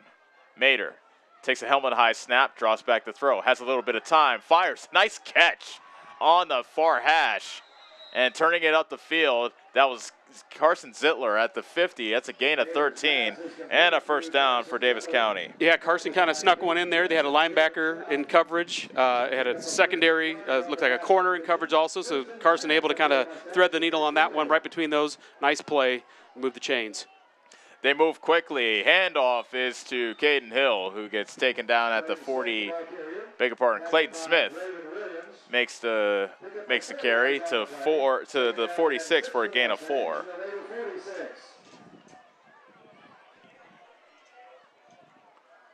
Second and 6 from the Williamsburg 46. 9:04 remaining in the second quarter. Davis County trails 28-0. Ball and Zittler are the wide receivers to the right. Glosser and Collier to the left. Mater takes a snap, throws it to Zittler on the far side of the field, and he gets immediately taken down by Jake Weber of Williamsburg to the 39. Make that the 41, so a gain of perhaps 2. Well, and the marker is not, I was going to say, now they moved the marker because I knew he was pretty close to the first down marker where the play actually happened. They gave him where the initial hit was, so a nice positive gain there on second down again to make it 3rd and short. Again, as a play caller, that's huge because it gives you the continued sequence of what you're anticipating for play calls. Here kind of keeps that momentum going for a 3rd and short. 3rd and 1 from the 41. Williamsburg looks like they want to sell out on the run. There's the handoff, running to the far side, looking for the first down, but not getting it. That was Clayton Smith on the carry. And I got to believe we got to start going for some of these. I do see Gavin coming in, McCall at the tailback position. In a good position here to try, no harm in it. You had a good defensive stand the last series, so why not go for it on 4th down here? I think this is a good call. 4th and 2 from the 42. Trips to the left and a wide receiver to the right, and head coach Ken Anderson wants to call timeout for Davis County. 7:37 remains in the second quarter. Davis County trails 28-0. We'll take a quick break and be back on the Ottumwa Radio Sports Network. John at Collision Corner knows that when you get in an accident and need some work done on your vehicle, you want the process to go smooth and easy. That's why Collision Corner is your best choice. John is a preferred body shop, which means he can work directly with your insurance company. He will handle the claim from start to finish. Collision Corner knows you need your car back as soon as possible, and they will also pick it up and deliver it to you for free. When you have an accident, call John and his team at Collision Corner in Bloomfield. And don't forget to like them on Facebook. You're watching Mustang football on the Ottumwa Radio Sports Network. First downs all season long are brought to you by Collision Corner. Think of John at Collision Corner first to get your car looking good again. And don't forget to like them on Facebook. Davis County will need 2 yards to earn another Collision Corner first down. 4th and 2 from the Williamsburg 42 with 7:37 remaining in the second quarter. Davis County down 28-0. Davis County comes out with trips to the right and a wide receiver to the left. Mater claps his hands, takes a snap, rolls right, under pressure, and he throws it short of ball. He was getting hit as he threw. In under pressure was Riley Holt of Williamsburg. And Davis County turns it over on downs. You know, that timeout gave us time to collect ourselves, but it also gave Williamsburg time to they were kind of going backwards there a little bit. They were a little bit on their heels. We had some momentum, gave them an opportunity to drop a nice blitz play. They blitzed right into where Mater was rolling out to. Obviously, he's a right-handed quarterback, so he was rolling to his right on that play where the trips were at. Williamsburg drew up a blitz right into that. Carson didn't have time to get into his progression and had to just throw that one away. Williamsburg takes over at their own 42. 1st and 10. They have a 28-0 lead. Weldon throws it high. It's caught by Weegan at the midfield and still stays on his feet. Fights for the first down and moves the pile all the way to the 46. He is some kind of player. He is, and like I said, he plays a lot bigger than 5'9", 170.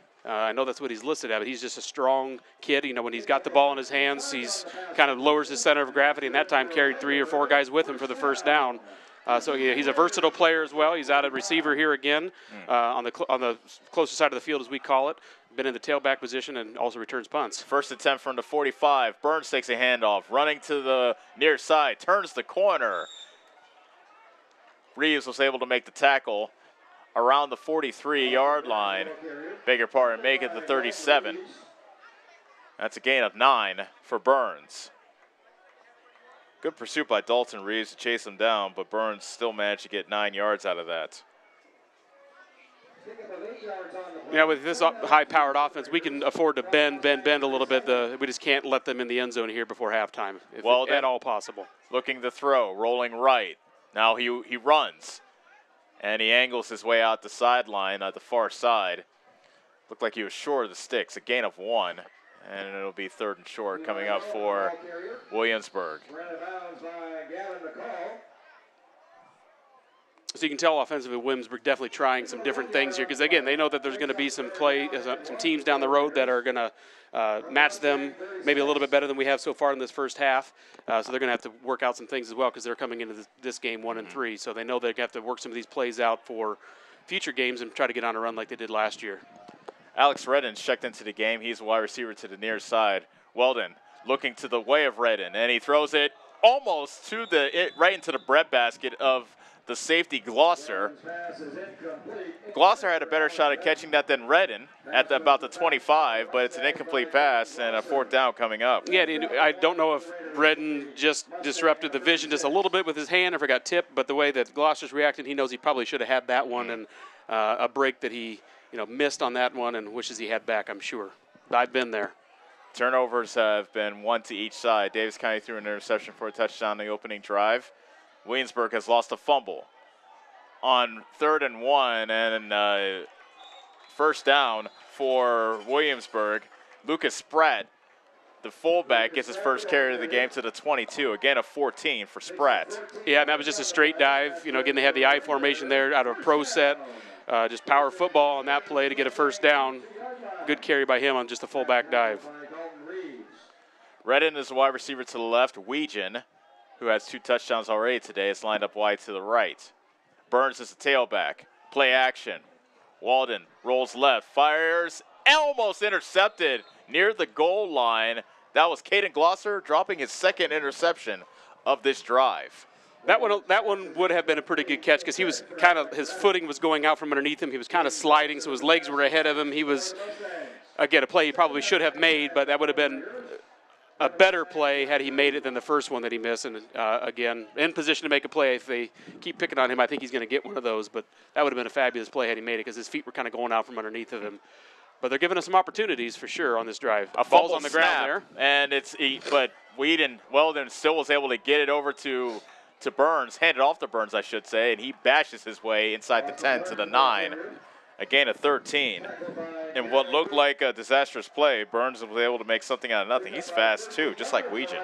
Yeah, and he ran somebody over along the way to a near touchdown on that one. I think the player he ran over was able to get his ankles as he was kind of going by to bring him down to live for another play. But, again, let's hope we can just bend here and keep him out of the end zone, if at all possible. 1st and goal from the 9. Weldon looking left, slant pass, caught by Redden, touchdown. Weldon throws his first touchdown of the season to Redden. A 9-yard connection, and Williamsburg adds to their lead. We had a little bit too much cushion that time in the secondary, for how tight they were to the end zone. A few opportunities there that could have gone our way, did not, and Williamsburg was able to go down to the field and put another one in here before still 5 minutes left in the second quarter.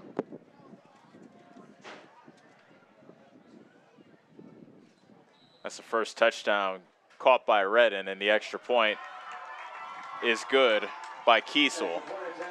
5:33 remains in the second quarter.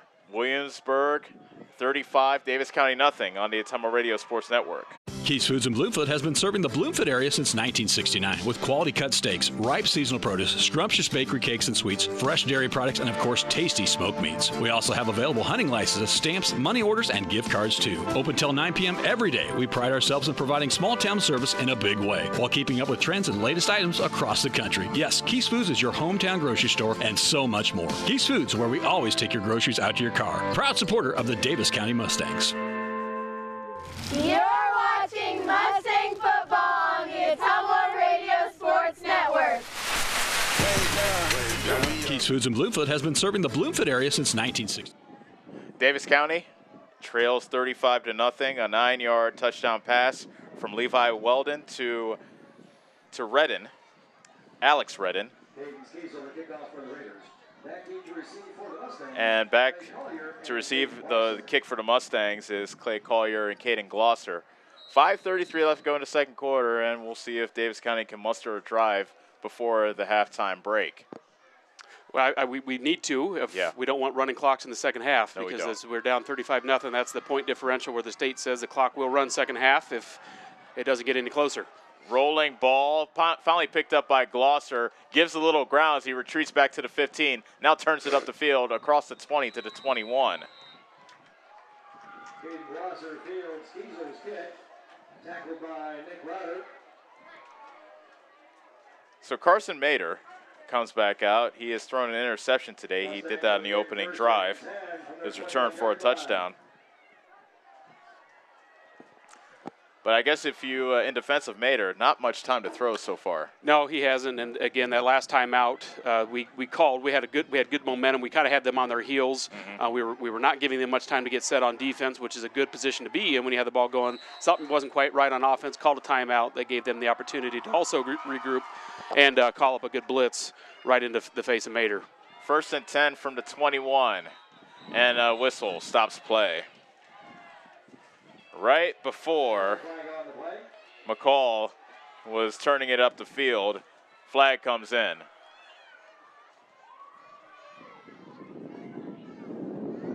Dead ball, false start against Davis County. That takes them back to the 16-yard line.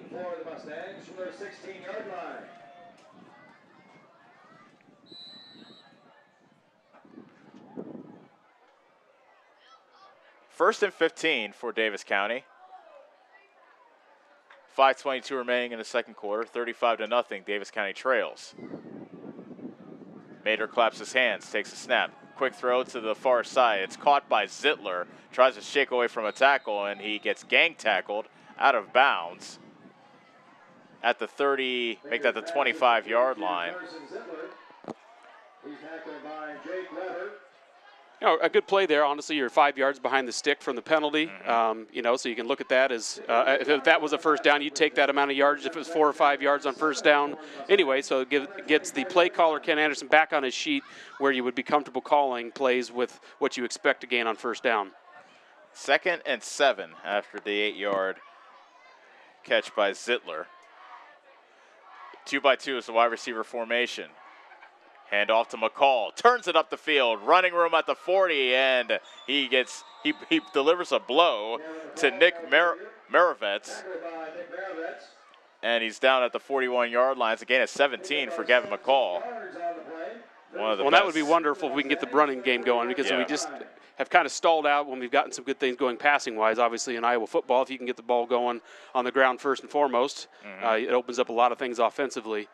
So that was a good gain to move the sticks and get us around midfield on this drive with still 5 minutes left in the half. Under 5 minutes left to go until halftime. Davis County trails 35-0. 2 receivers to each side for the Mustangs. Mader looking over the middle, almost intercepted. He threw it past Collier, who was running the slant, and it was Kobe Julius that had a chance to pick it off, and it hit him right in the hand, so I guess it goes both ways. Yeah, so we're balanced there as well. Each team has a turnover. They had the turnover that went for 6, and right now we're having the drops in our secondary on some gimmies. 2nd and 10 from the 41. Clayton Smith has checked in as the running back. He is to the left of Carson Mader.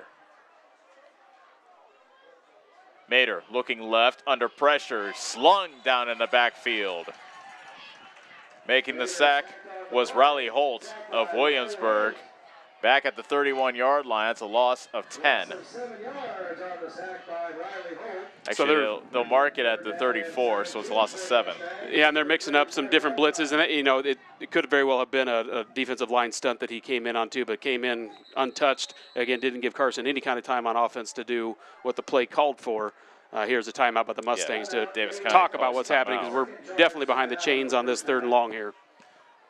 So when we come back, it'll be 3rd and 17 for Davis County. 4:15 remaining in the second quarter. Davis County trails 35-0 on the Ottumwa Radio Sports Network. Go Mustangs! Go Mustangs! Go Mustangs! Go Mustangs! Go Mustangs! Go Mustangs! Go Mustangs! Go Mustangs! Go Mustangs!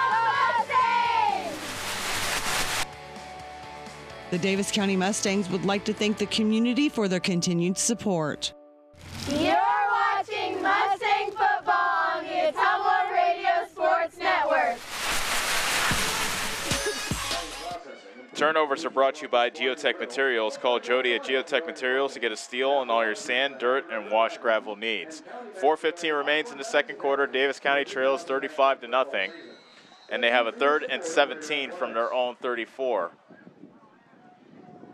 2x2 is the wide receiver formation. Mater on the play action, looking to throw. Dumps on the screen pass to Smith, coming to the near hash at the 35. Shakes away from a couple tackles and gets hogtied at the 40-yard line. A gain of 6, not nearly enough for the first down, and here comes the punt team for Davis County.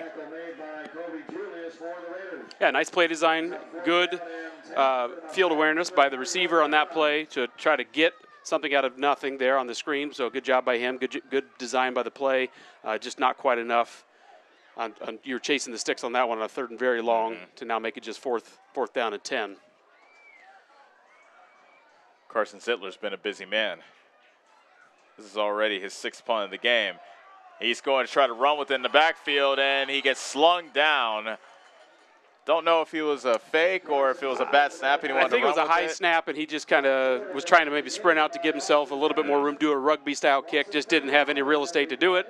And an unfortunate break for the Mustangs that he didn't get that one off, because he's gotten some off tonight that were right there that, some bad snaps earlier in the game on punts that he was able to get off that time, was not able to escape the pursuit of Williamsburg Raiders. Davis County turns it over on downs. The line of scrimmage is now the 32, and Williamsburg has another short field. Yeah, so everything kind of going the Williamsburg way right now. And, you think about what's scary is that they've lost 3 games this season to opponents, and 2 of them in smaller classes in 1A, in Regina and West Branch. So some really good football in this part of the state. Handoff, and that is to Riley Holt. Puts his shoulder down as he bashes his way inside the 25 to about the 24 for a gain of 6. Riley Holt, the ball carrier. That's the first carry for Holt in this game. Dragged down by Caden Hill. Pickup of 8 yards on the play. 2nd down and 2 for the Raiders from the Mustang 24. 2nd and 2 coming up for the Raiders of Williamsburg. Weldon rolling to the right. Pass is caught in the flat. And getting away from the first tackler, that was Caden Weegan. Gets spun out of bounds at the 20. Gain of 4, but that's good enough for a first down. Yeah, it looked like he was wrapped up and would have been no gain or a loss. But, again, able to shifty, strong, good running back with good vision out there, able to wiggle his way through to get a first down out of what should have been nothing. 1st and 10 from the 19. Low snap. Weldon swings it out to Weegan and the left flat. Puts his foot down. Now runs all the way back to the right side at the 15. Inside the 10. And he finally gets taken down at the 9. Caden Hill makes a stop for Davis County, but not before. Weegan was able to make it all the way to the 9. Just a bit short of first down. Actually, they may They may measure to see if Weegan got enough yardage for the first down. Well, we will take any kind of break we can get right now because you can see our guys are tired. You know, it's obviously hard to stay motivated when you're down with this big of a margin, but we'll take any kind of break we can get to recollect ourselves. And halftime can't come soon enough if you're a Mustang right now. 2:27 remains in the second quarter. 35-0 is our score. Williamsburg has been in control from the jump. They measure, and Williamsburg has the first down. First off, the referee said that they were short, but now he says, oh, okay, never mind, it's a first down. First and goal from the 9 for Williamsburg as they continue down the field. Handoff is to Riley Holt up the middle, and big Spencer Bose got his big paws on him and brings him down. Actually, a bigger part now is Dylan Main. Tackled by Dalton Main. Bigger part, Dalton Main. Yeah. Pick up a 3 yards on the And it was a 3-yard gain for Holt. From the Mustang 6. Second and goal from the 6. Well, I hope they stick with that play, the fullback dive, just to instead of giving it to settle to a field goal maybe here. Yeah. If you're a Mustang fan, just hopeful that they don't get in the end zone. Walden throws for the end zone, wide open in the left corner. That's Burns. Touchdown, Williamsburg. So they had trips over on this side. They ran 2 slants, and he ran a wheel. Our defenders all went with the slants and left him all alone, backpedaling for just an easy toss from the quarterback in the back of the end zone for the touchdown. Number 3, Austin Burns. Is that who caught that one? Yeah, second touchdown toss by Weldon. Second touchdown scored by Burns. He ran one earlier in the game, and the extra point is good. 1:47 left to go until halftime. It is 42-0 Williamsburg. We'll be back on the Ottumwa Radio Sports Network.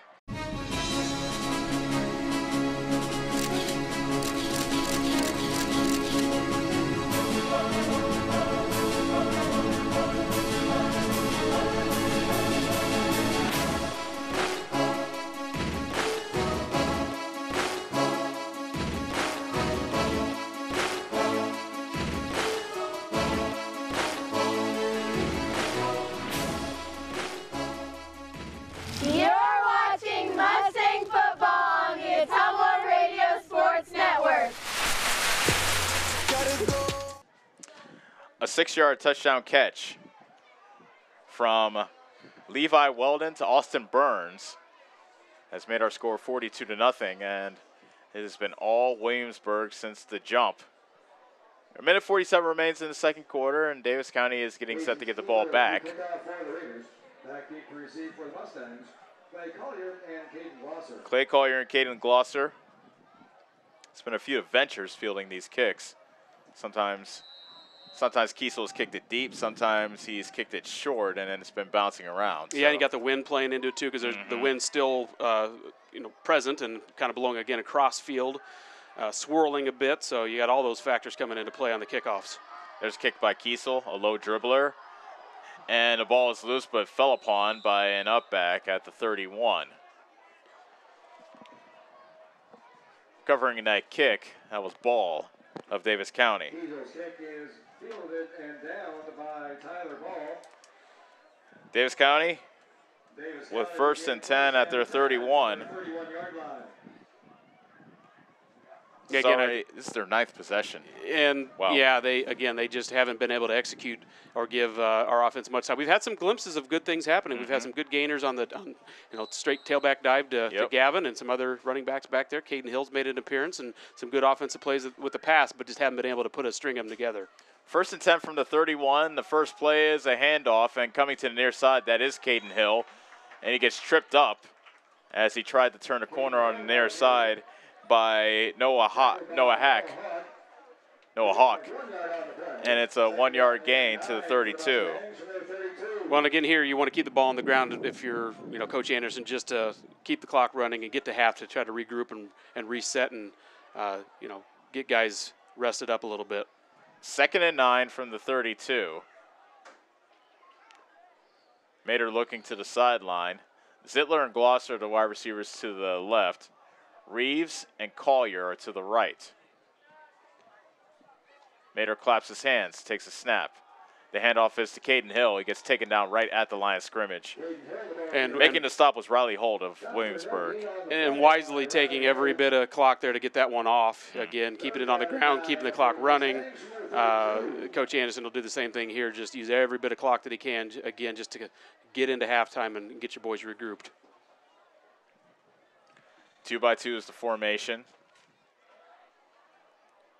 Mater tries a couple dummy snaps, but nobody budges. Caden Hill is the running back to the right of Mater. Mater to the throw, over the middle, caught by Zittler at the 50, into the open field, the 40, the 30, the 20. He's gone. Touchdown, Mustangs. Very nice. So Coach Anderson not willing to just go into the halftime there. He throws a beautiful slant route. Carson had good time there, made a good play once he had the ball in the secondary, and again, sprint to the end zone and got in. Beautiful play design. Yeah, 68-yard catch. The Carson connection, as you alluded to many times this season.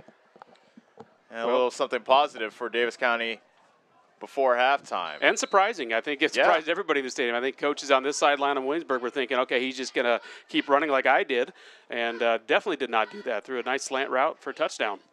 Caden Hill's extra point is no good.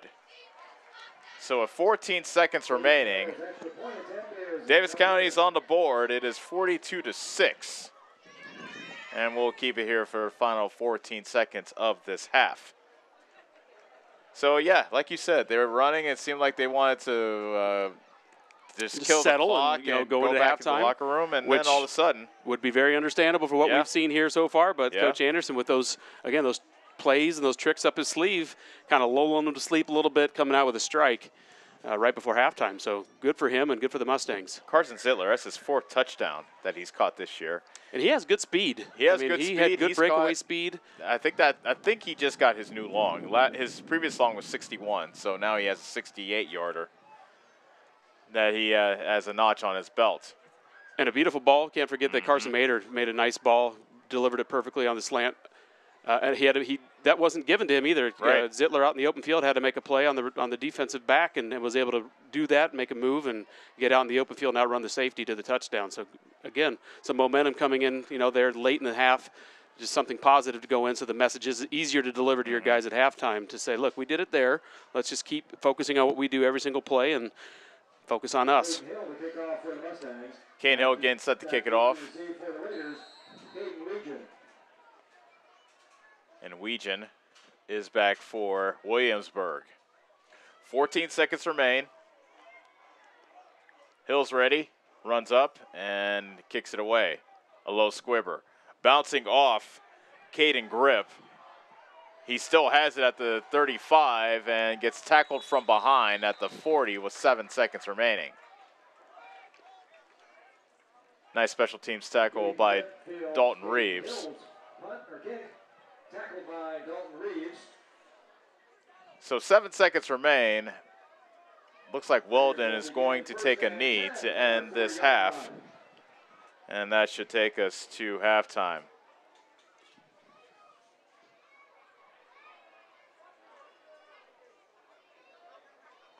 Williamsburg lines up in the safety for, nope, actually they're lined up like they're going to run, and they do with Riley Holt. And he gets taken down from behind by Dalton Main as the clock ticks down to 0. A 2-yard run for Holt is the last play of this second quarter. So that ends the second half, our second quarter. And our score at halftime, Williamsburg 42, Davis County 6. We'll be back to start the halftime show after this on the Atema Radio Sports Network. Fly higher. Go further. Do more. Pursue your passion with Polaris, the world leader in off-road. Live wide open in a high-performance RZR. Chase adventure on a legendary Sportsman. Or get more done with a hard-working Ranger. Enjoy savings up to $3,500 during the Polaris Factory Authorized Clearance. Slayton Polaris, 8 miles south and west of Pulaski. Hi, this is Chris Ledke, owner of Pulaski Lumber. I would like to personally invite you to see our updated inventory. We have a nice selection of tools, plumbing, flooring, tile, accessories, and as always, we can order in anything you might need. Josh is also available to offer you professional 3D drawings to design your new home, deck, or addition. We don't charge huge architect fees, but are confident you will be happy with our work. We look forward to meeting you at Pulaski Lumber, your start-to-finish lumberyard.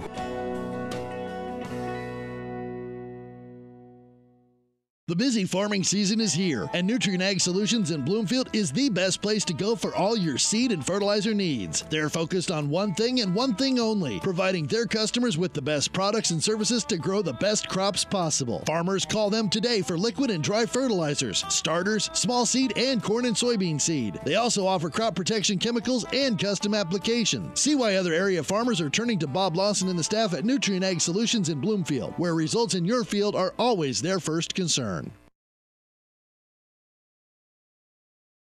It's more than an education. It's more than a degree.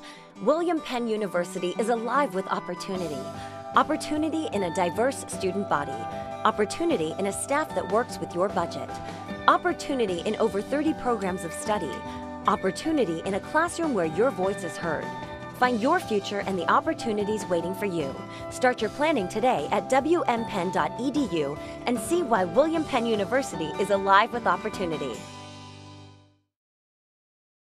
Hi, this is Kendall with Citizens Mutual. It's a busy time of the year, so we want you to save as much time as possible. Whether you need internet, TV, or phone service, we can handle all of them for you. We also have a great selection of TVs ranging from 32 to 65 inch, as well as appliances. Stop in today, and remember, Citizens Mutual is owned and operated by its customers. So when you walk in the door, we don't just treat you like a customer, we treat you like you're the boss, because you are. We're looking forward to seeing you at Citizens Mutual, just off the square in Bloomfield. Whatever your vehicle needs, Rob and the staff at Davis County Tire and Davis County Truck and Alignment in Bloomfield can handle it. Need tires? They sell almost any brand and have the most competitive prices. Davis County Tire also has RV, wheelbarrow, ATV, and farm tires. If it's round, black, and rolls, they've got you covered. Stop and see Rob and Jody and the team today at Davis County Tire, behind Shopco in Bloomfield. You're watching Mustang football on the Ottumwa Radio Sports Network. Halftime show is brought to you by Pano's Dance Studio. Call Tiffany to get your senior pictures and family pictures taken today.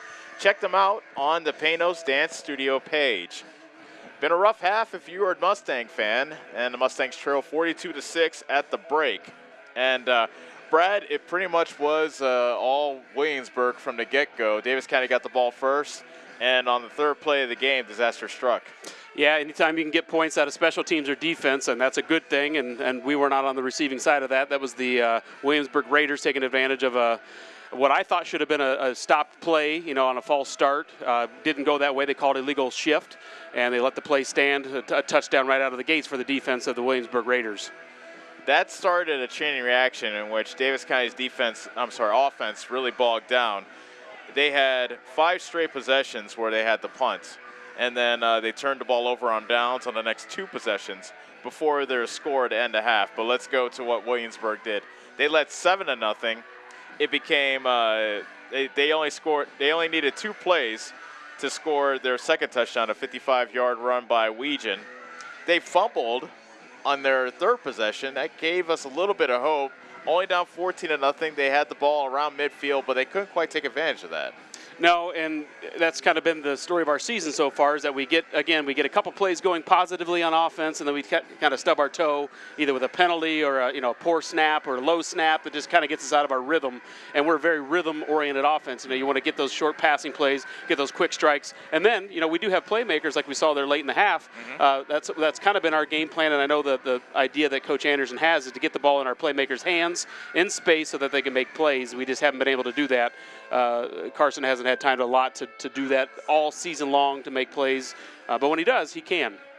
Davis County had the punt after the fumble, and then Williamsburg took advantage. A 68-yard run by Austin Burns made our score 21-0.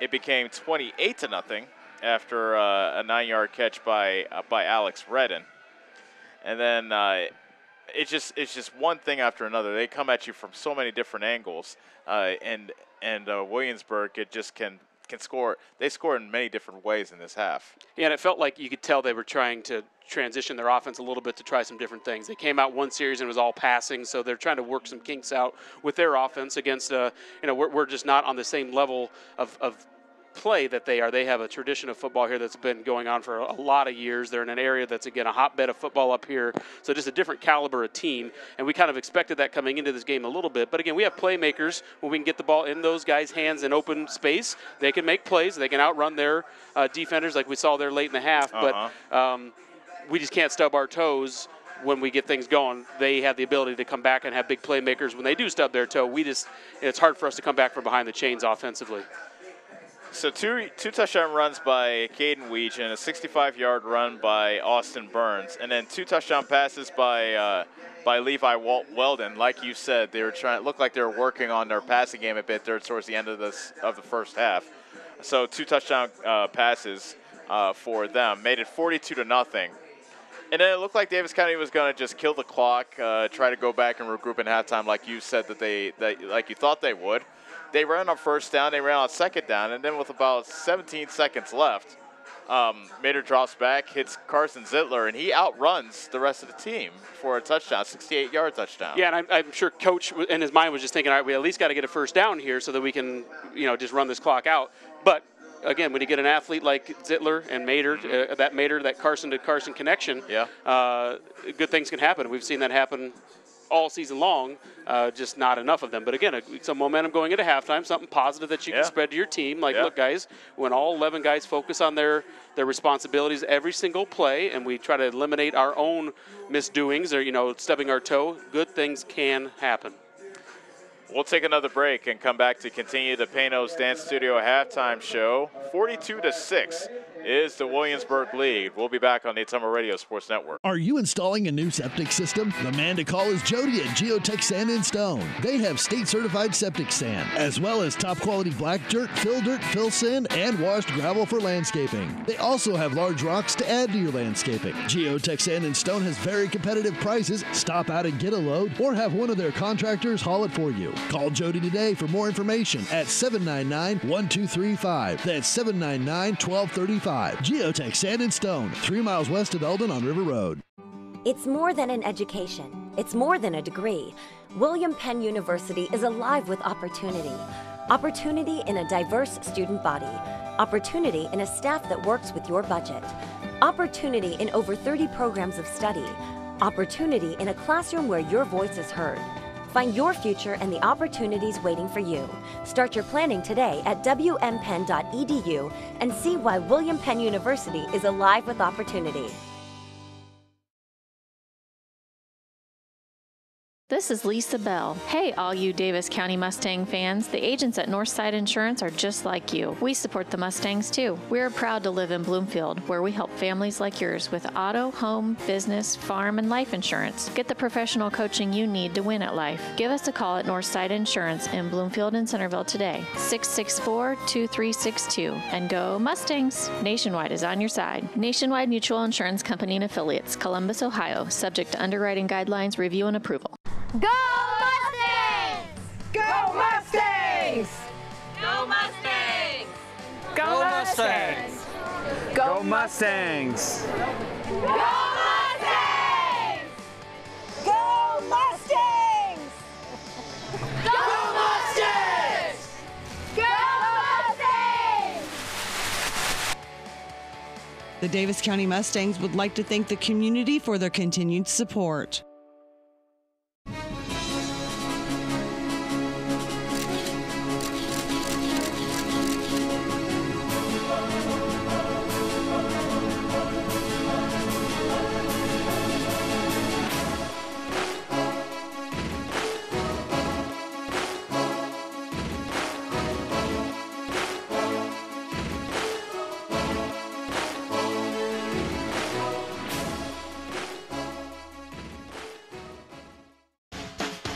Attention Southern Iowa, do you need a better night's sleep?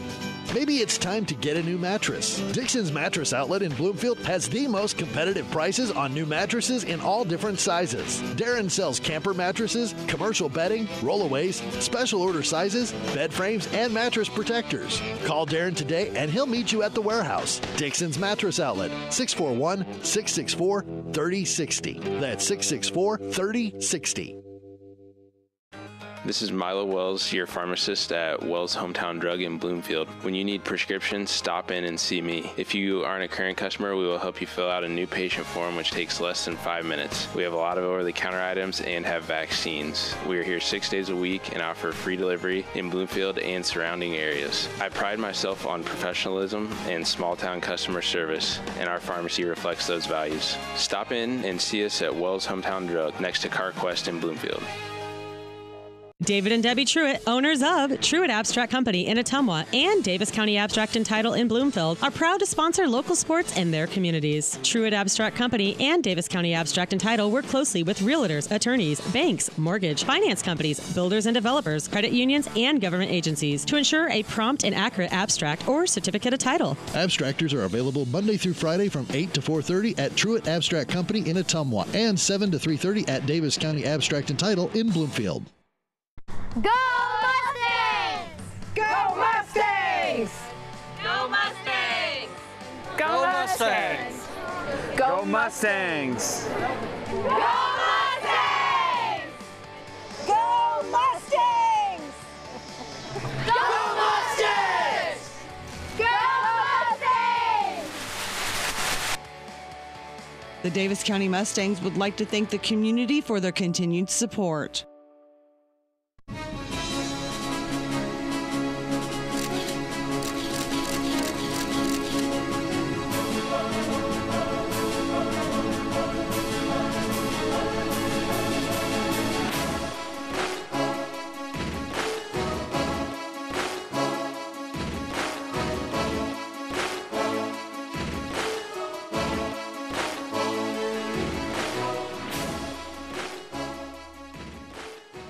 You're watching Mustang football on the Ottumwa Radio Sports Network.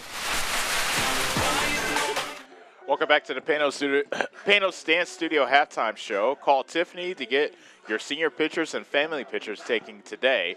Check out the Panos Dance Studio page. Our score at halftime, Williamsburg 46, Davis County 6. Beg your pardon. Williamsburg 42, Davis County 6. And coming back out onto the field are the Williamsburg Raiders. And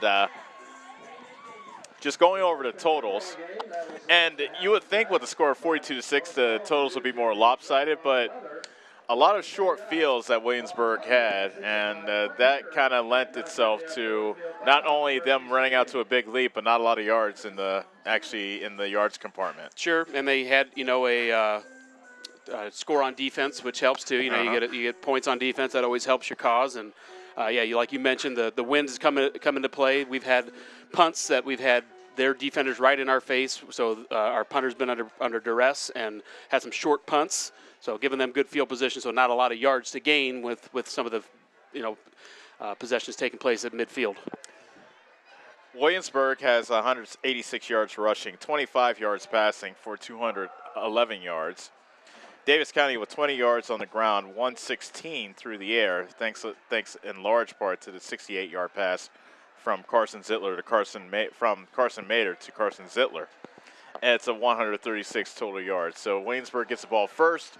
We will have a running clock to start this, and I think the first order of business for Davis County is try to get this score to within the threshold where that running clock stops, because you want to try to get as many reps as possible. Yeah, and Williamsburg as well. I think that's why we saw some of the things that we saw out of them, knowing that they were kind of doing whatever they wanted offensively with the game plan that they came out with. So they were trying some different things because they want to get guys experience, because they know that later on down the road, especially when they get into playoff football, which their hopes are high, I'm sure, to get there again. Sure. But again, that's no gimme, but they're going to try some different things, work out those plays that they know they're going to need later on down the road, and they're going to have to be a balanced offense if they're going to be successful in the playoffs and to get to where this team and this community expects this. There's a lot of pride here and a lot of tradition to get them where they want to go. Given the scare that Mater had last week on the last play of the game, dislocating his finger, the coaching staff fearing that he may have broken it, but he didn't. How long do you think Ken Anderson's going to go with Carson Mater, or is he just going to pretty much say, I need to get these guys reps? Yeah, at this point, again, I don't think the message changes for you. You kind of knew coming into it what you were going up against in a very powerful, proud community of football here that's been a tradition for a long time. I don't know how much changes. We saw Caden Hill at the tailback position a few series there.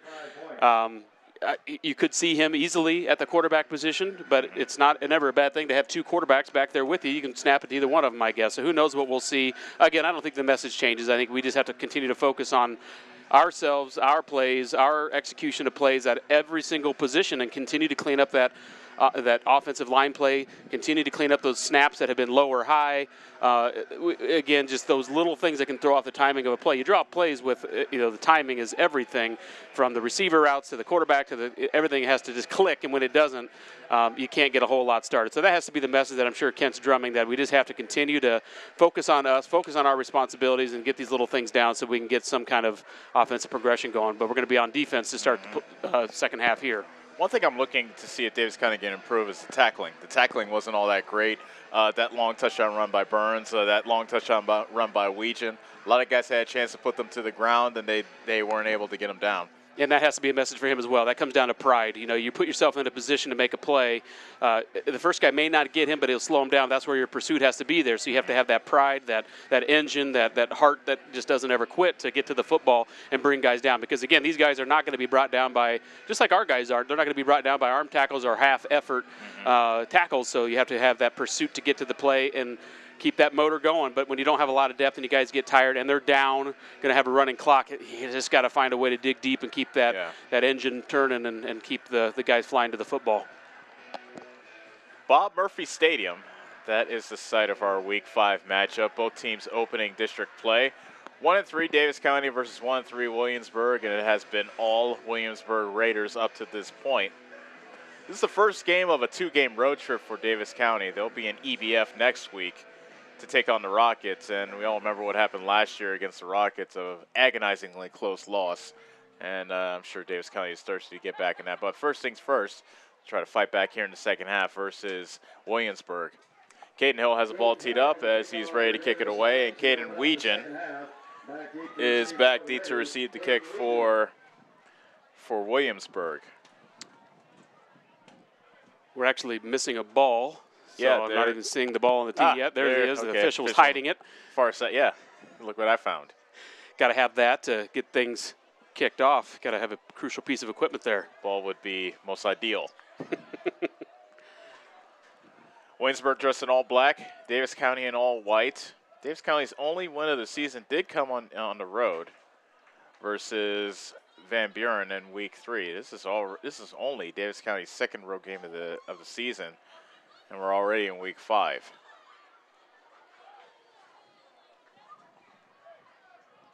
So Caden Hill tees the ball up. Caden Weegan getting ready to receive.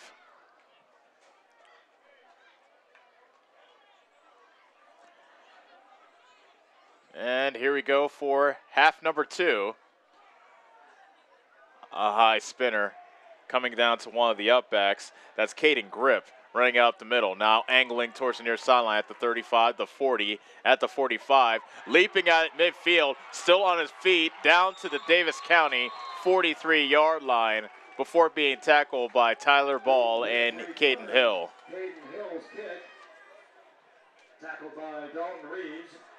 Yeah, I thought he looked like he was a pretty little guy, but a lot of drive in that kid's legs. He's only 5'4", is Caden Grip, the junior, 140 pounds, so not a real big guy, but that time had a lot of momentum and had a lot of drive on that return. A big return out to the 43-yard line at Davis County.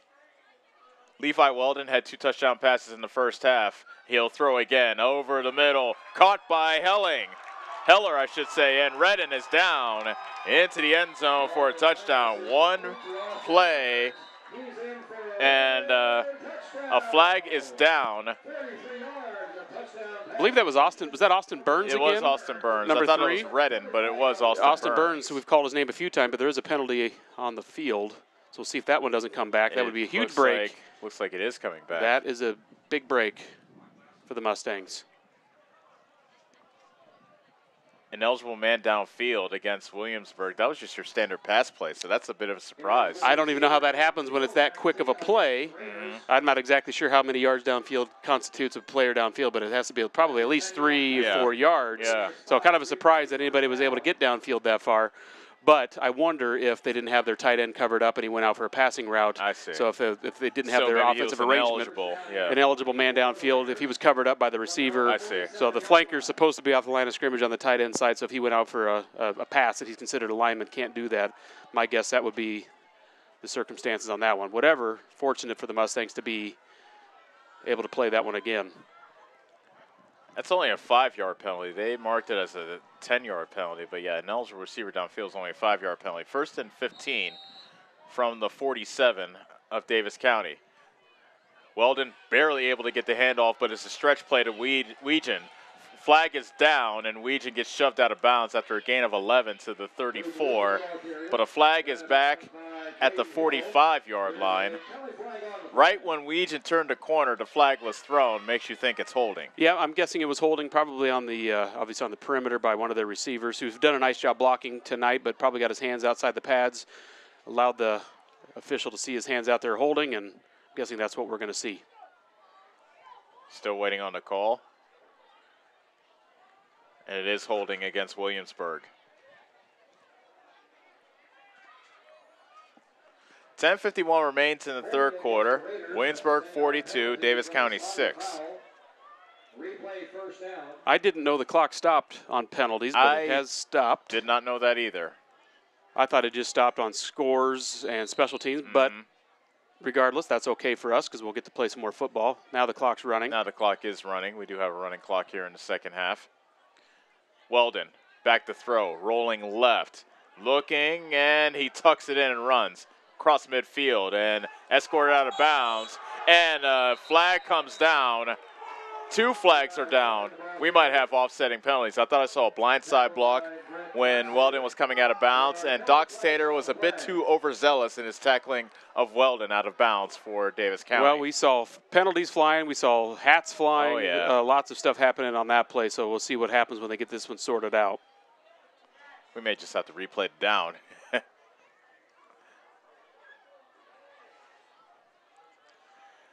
Although I do think that if they do call a personal foul against Doc Stater, that was after the play. That might count, but we'll see. I'm not, by all means, I'm not a referee.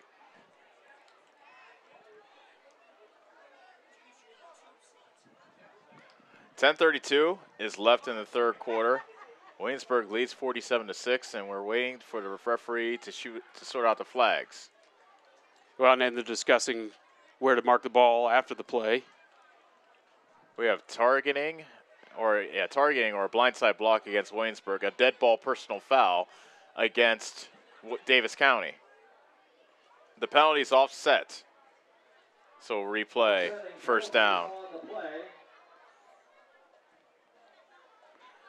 If it's offsetting penalties, why is the line of scrimmage the 45? We should be back at the 46 of Williamsburg, shouldn't we? Well, I did see the sticks move, so again, a lot of discussion going on there, some confusion. Again, flags flying, hats flying. If they offset, yeah, they should be back at the Raider 47-yard line. But that's not the case. 1st and 12 from the 45. Weldon hands it off to Weegan. Shakes away from the tackle of Maine. Still on his feet. Cuts back to the near side. The 20, the 10. Touchdown. And 45 yards by Weegan, his third. And touchdown no penalty flags down on the field either, so that one will stand. We had hands on him right at the line of scrimmage. Looked like one of the down linemen had their hands on him, but again, nobody there to help clean it up. And he, once he gets out in the open field, is not going to be caught, and has not been all night. That may have taken a while, but that was just a one-play drive. We just replayed first down a bunch of times. Yeah, for running clock, slow start to the half with the penalties. Kick us away by Kiesel, and the extra point is good. 10-13 left to go in the third quarter. Williamsburg 49, Davis County 6 on the Ottumwa Radio Sports Network. Nothing says summer like hitting the open road. Get your vehicle summer driving ready. Cruising to work with the windows open and the convertible top down, going to the local fairs, or taking your much-needed holiday on the open road. Ray's Rapid Lube and Car Wash can get your car summer driving ready. Oil changes to the touchless car wash. Quick car wash to the super car wash. Ray fits in your budget so you can put more in your tank. Ray's Rapid Lube, 301 North Madison in Ottumwa. You're watching Mustang football on the Ottumwa Radio Sports Network. A 45-yard run by Caden Weegan, his third of the game, has made our score 49-6 in favor of Williamsburg. Davis County set to get the ball back. Davis County got a couple of breaks there. They had the ineligible man downfield penalty that wiped away a touchdown, and they had the offsetting penalties. But just Caden Weegan, just too tough. Yeah, he is. We had hands on him right at the line of scrimmage, but he's an experienced back. He's a senior. He's hungry and was not going to be brought down by those arm tackles. We just need more guys there to help clean up when we are getting hands on him. A low-line drive kick. Bounces to Collier at the 15, running up the far sideline, twisted out of bounds at the 32-yard line.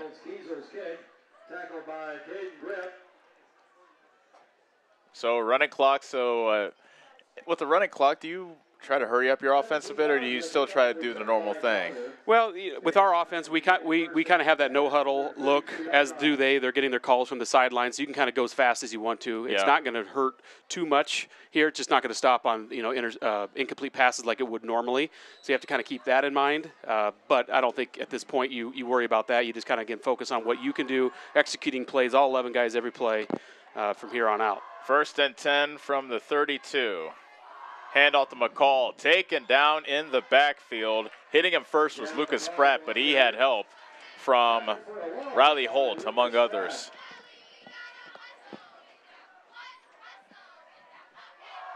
Loss of 3 yards, the tackle for loss by Spratt. A loss of 3 for McCall, and it'll be 2nd and 13 from the 29. Mader claps his hands, now looks to the sideline. 2 wide receivers to each side for the Mustangs. McCall is to the right of Carson Mader. Mader to the throw. Comeback route. Nope, it's a slant to the far side. Caught by Glosser in heavy traffic, and he gets slammed down at the 39-yard line. That's a gain of 10. 3rd and 3 coming up. And we just got to continue to get a string of those going here, just to get some confidence, get on that side of the field, and get them back on their heels like we had them at least once, if not twice, in that first half. And again, just focus on what we do, keep our momentum going, and try to not stub our toes. 3rd and 3 from the 39. Mader dancing in the backfield, and he lost his footing and goes down at the 31. That's a loss of 8. Unfortunate that Lucas Spratt gets credit for the sack. He was the closest defender, but you credit that one to the turf monster. Yeah, and again, just the little things that we've kind of stubbed our own toe when we had some things going. A great blitz pickup there by McCall, as you saw, that actually pancaked the Williamsburg Raider who was blitzing, so didn't even touch Mader, but again, the grass jumped up and grabbed him on that one. Carson Zittler kicks it away. A low line drive comes down to Grip, running up the middle, and an ankle tackle, a very stubborn ankle tackle made by Davis County. That was That was Gerald Roop. That's what I saw. 23 Gerald Roop just would not give the leg free. He was a dog on a bone. He would not let go of Grip's ankle. And that's exactly what you have to have. Once you get a hand on these guys, you got to just hang on tight and then go for maybe a yard or two right, but get other guys there to help clean him up, and that's exactly what he did. So, again, they got the ball about midfield, but a good job to hang on and get him down and limit the gain. Still a short field. But we've had opportunities for turnovers. Maybe we can get that here again. We've had at least 2, I know, interceptions that were dropped. Sometimes those easy ones are the hardest ones to make because you just are like, your eyes are huge and you see all the green in front of you, and they're oftentimes the hardest ones to make. Let's see if we can't get a play or two made on defense. 1st and 10 from the Williamsburg 38. Williamsburg leads at 49-6 with 6:23 remaining in the third quarter. Handoff to Grip. Almost got taken down by Maine, and now he does. Maine was the one that broke in and disrupted that play. And there to clean it up, I believe, was Spencer Bose.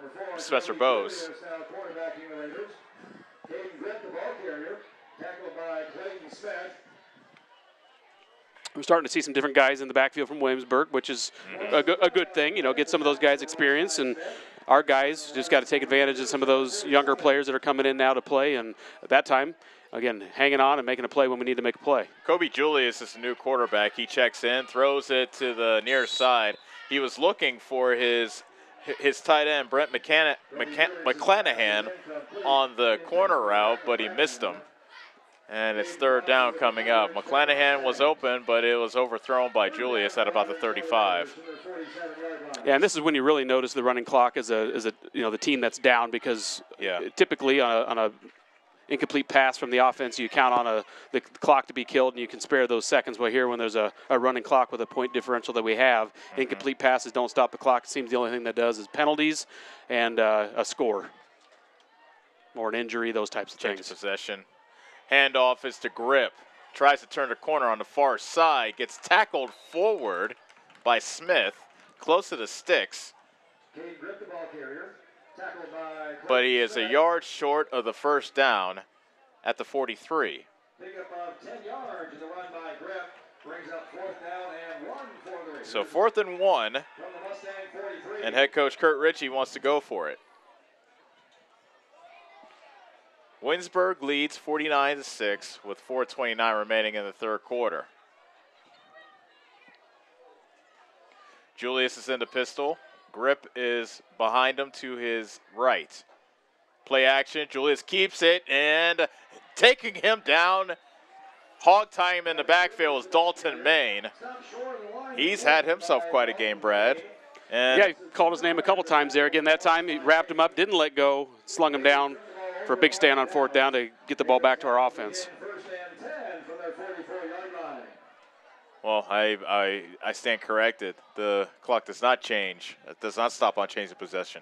I wondered if it did. I couldn't remember. It's been so long since I've had a running clock situation. I forget the circumstances on when it does and it doesn't. But, again, these are the times when you really notice it as an offense that you need to get moving if you want to get the ball rolling.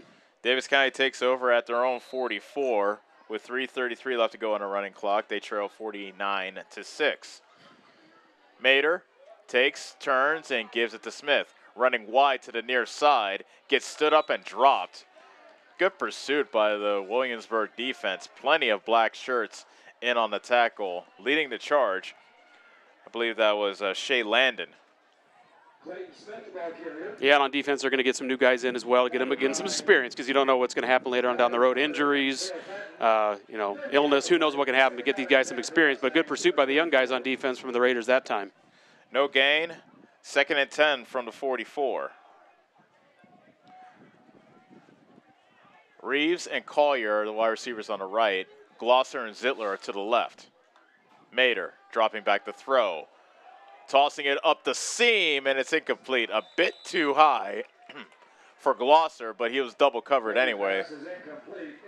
Good coverage by Grip as well as Weber. Missed him by just about a step there. Glosser, I'm not sure he ever located that ball. He kind of looked like at the end there he wasn't sure exactly where it was at. A good route. Ball was just overthrown. So timing just a bit off, but again, like you said, good coverage there by the safety and the corner. 3rd and 10 from the 44. Mater harassed in the backfield, and he gets sacked. Nick Maravets gets the sack for Williamsburg back at the 40. That's a loss of 4. Punting time coming up for Davis County. That's hard as a quarterback, especially a young quarterback. You're running against your body. You know, he's a right-handed quarterback rolling to his left, trying to get his feet established, swinging his hips, and just didn't have time as the pursuit of the Raiders caught up with him as he was just turning his hips to make a play downfield, wasn't able to get it off. Zitler kicked this one away again. Williamsburg has to run a man on late to get their requisite 11 men on the field. Weber and Grip are back to receive this kick for Williamsburg. Zitler gets the kick away. Weber retreats and brings it in at the 26. There's a clip. No flag, however, there's a flag, and the Grip gets pushed out of bounds at the 43-yard line. I didn't think a flag was coming, but yeah, you saw that clip right away, Brad.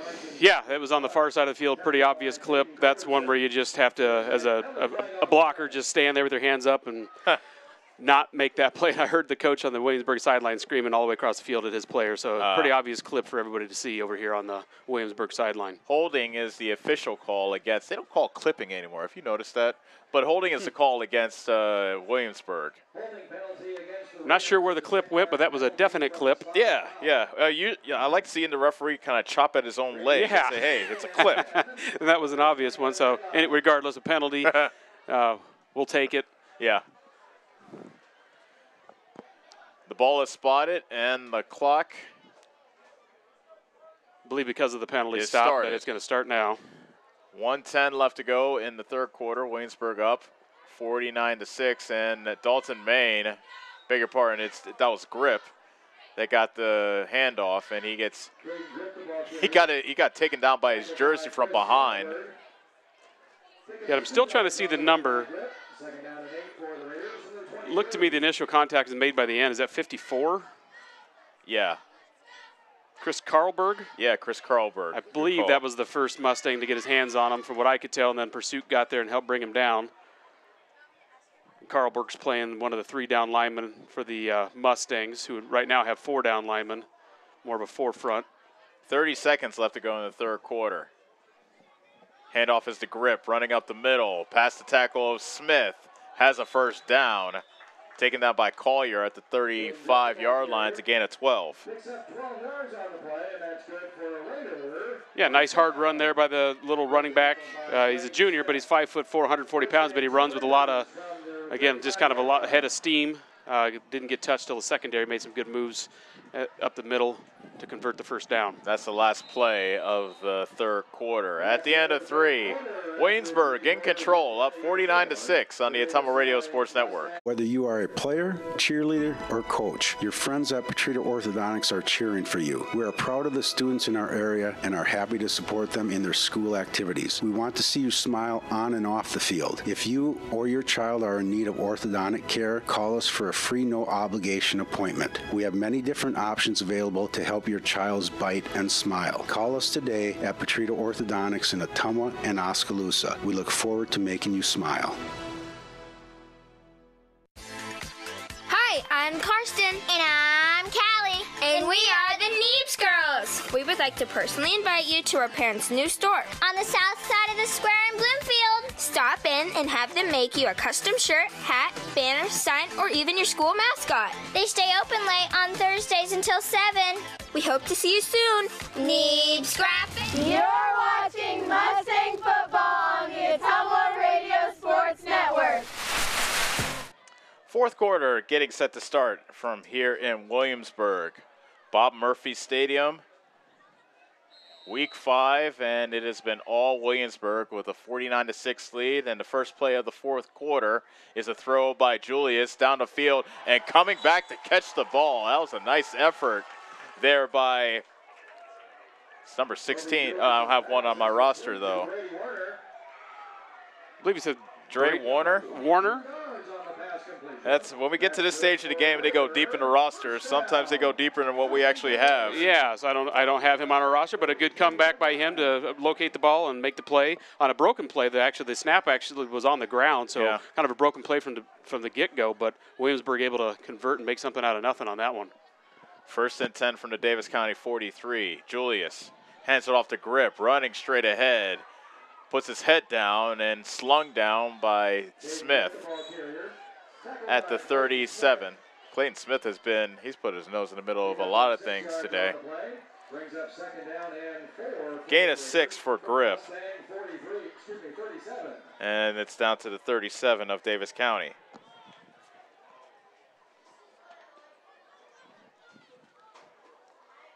Williamsburg taking their time on offense. Again, the clock's running. It will not stop except for special circumstances, so they're going to likely keep it on the ground, get a lot of young guys experience here late in this game, and keep the clock rolling. Julius hands it off to Grip, running left, and immediately tackled. Caden Grip, the ball carrier. Tackled by Caden Culbertson. Number 11. Do you have number 11 for Davis County? Caden Culbertson, freshman. Okay. 3rd and 1 coming up for Williamsburg, with 10-11 remaining in the fourth quarter.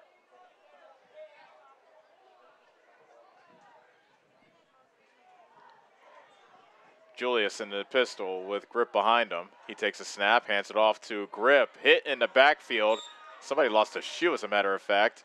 Yep, flat tire. Dalton Main takes him down and throws him for a loss. I have no idea where the shoe came from. Yeah, I don't know where the shoe came from either. I think it was Main's shoe, actually.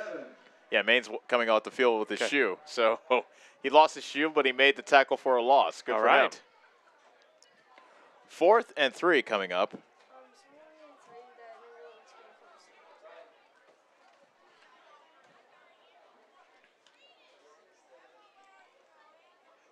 Ball at the 36.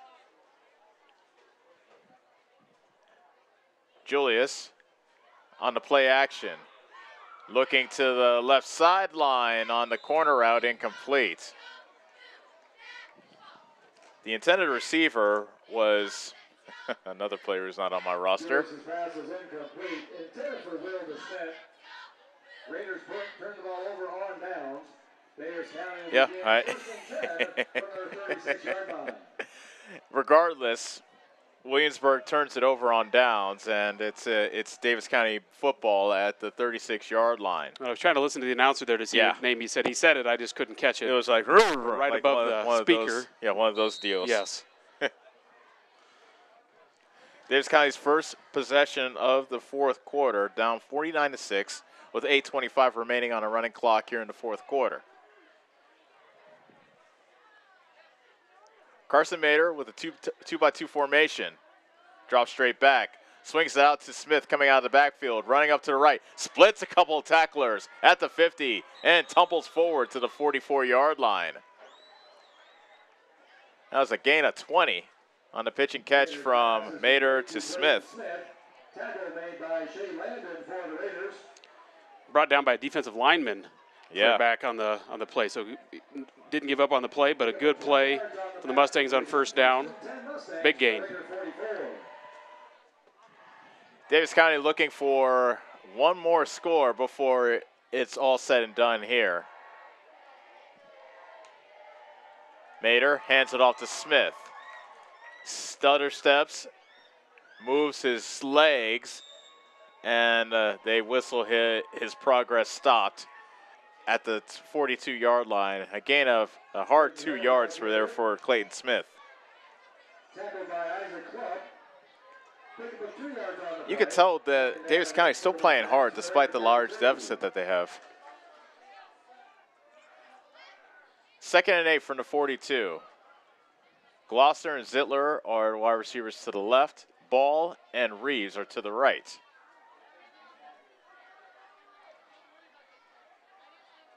Snap back to Mader. Eludes a sack. Flush to his right. Looking to get rid of it. Now runs with it. And he gets a couple of yards to the 40 before he is slammed down. Shea Landon. Yeah, Shea Landon brought him down. You see a lot of, again, new waves of Williamsburg players coming in here, and they look like they're smaller players in stature, so you know that they're getting some young guys in, so we should hopefully be able to do something here offensively. I can't imagine we're going to punt it away at this point in the game, so everything's 4-down territory just, again, to get something rolling on offense. I expect to see some new players in for us, too, at any point that we can, which I'm sure Ken Anderson has done to this point in the game. 3rd and 7 from the 41. Mater with a straight drop, fires over the middle, caught by Zittler, sliding to his knees and catching it at the 30. A nice little slant pattern. Zittler, with that catch, goes over 100 yards for the game. That 11-yard connection, Carson to Carson. That's the 6th time they connected today. And he's does a good job of going down and getting those pass plays that some other guys are just still trying to figure out how to bring in those big situations. He pretty much, if he gets his hands on, he's going to bring it in. 1st and 10 from the 30. Smith with the handoff. And he gets corralled in the backfield and taken down at the 31, a loss of 1. Tackle for a loss of 1 yard by Brent McClanahan. 2nd down and 11 to for the Mustangs. 2nd and 11 from the 31. 5:19 left to go in the ball game. Davis County trails 49-6. We've had a running clock this entire second half. Mater with the straight drop, has time, guns it deep down the left side, and it's incomplete. Gloucester got turned around a bit. If he was able to not get turned around, he might have had a chance to catch that at the goal line. Instead, incomplete pass, 3rd down.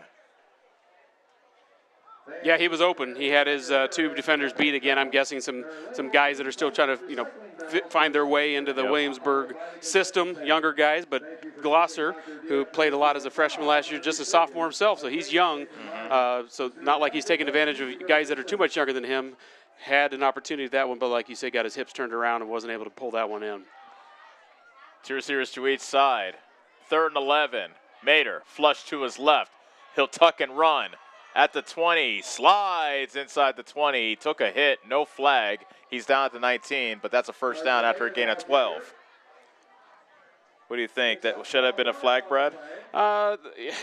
In high school football, probably not. In college, they slide. Pro, definitely, they protect him more. But here, especially at this point of the game, he kind of slid late. It's football, high school football. They're not quite as protective of the quarterbacks in high school football as they are at the levels. Ball and Reeves to the right, Gloucester and Zittler to the left. 1st and 10 from the Williamsburg 19 with 3:47 remaining in the 4th quarter. Mater takes the hip-high snap, hands it off to Smith, running up the middle, and he exploits a small crack in the defensive line of Williamsburg for about a yard to the 18. Picks up 1 yard on the play. 2nd down and 9 for the 2nd and 9 coming up for Davis County. 2-by-2 is the Davis County formation. Smith is to the left of Mater. Low snap. Mater grabs it. Under heavy pressure. Slant pass caught by Reeves. Up the middle. Touchdown. Mustangs. 18 yards. Dalton Reeves from Carson Mater. There was a blitz coming, and Mater found a hot receiver. Yeah, sophomore to sophomore there again. So, we're seeing some young guys on the secondary, but our guys are young too. So that's a sophomore to a sophomore. And we got other guys in on the offense that are key players that are sophomores. So I guess the one thing that we'll talk about, post-game is that we have some young players that are able to make some plays. Yeah. And again, there's no quit in some of these guys and anybody on the Mustang side of the ball. So good job there to convert late in the game. Caden Hill to add the extra point. Low line drive, and the kick is no good. 3:01 left to go in the 4th quarter. Our new score, Williamsburg 49, Davis County 12. We'll be back for the final 3:01 after this on the Ottumwa Radio Sports Network. At Dixon's Floors & More, we don't mind being different, as long as the difference is better. With hundreds of brands to choose from, including the largest manufacturers in the industry, we transform the volume of products we carry into lower prices for you. Don't start your project without starting at Dixon's Floors & More. Mention you saw this video and receive 5% off your entire purchase at Dixon's Floors & More in Ottumwa. You're watching Mustang football on the Ottumwa Radio Sports Network. Carson Zittler throws his second touchdown of the game, an 18-yard strike to Dalton Reeves to make our score 49-12. Touchdowns all season long are brought to you by Slayton Polaris. Score huge savings on a new Polaris or ATV. Call Slayton Polaris or stop out and see them 8 miles south and west of Pulaski. So just a couple more plays coming up as with the running clock, you figure that the Raiders will try to run a couple more plays, and that should be it.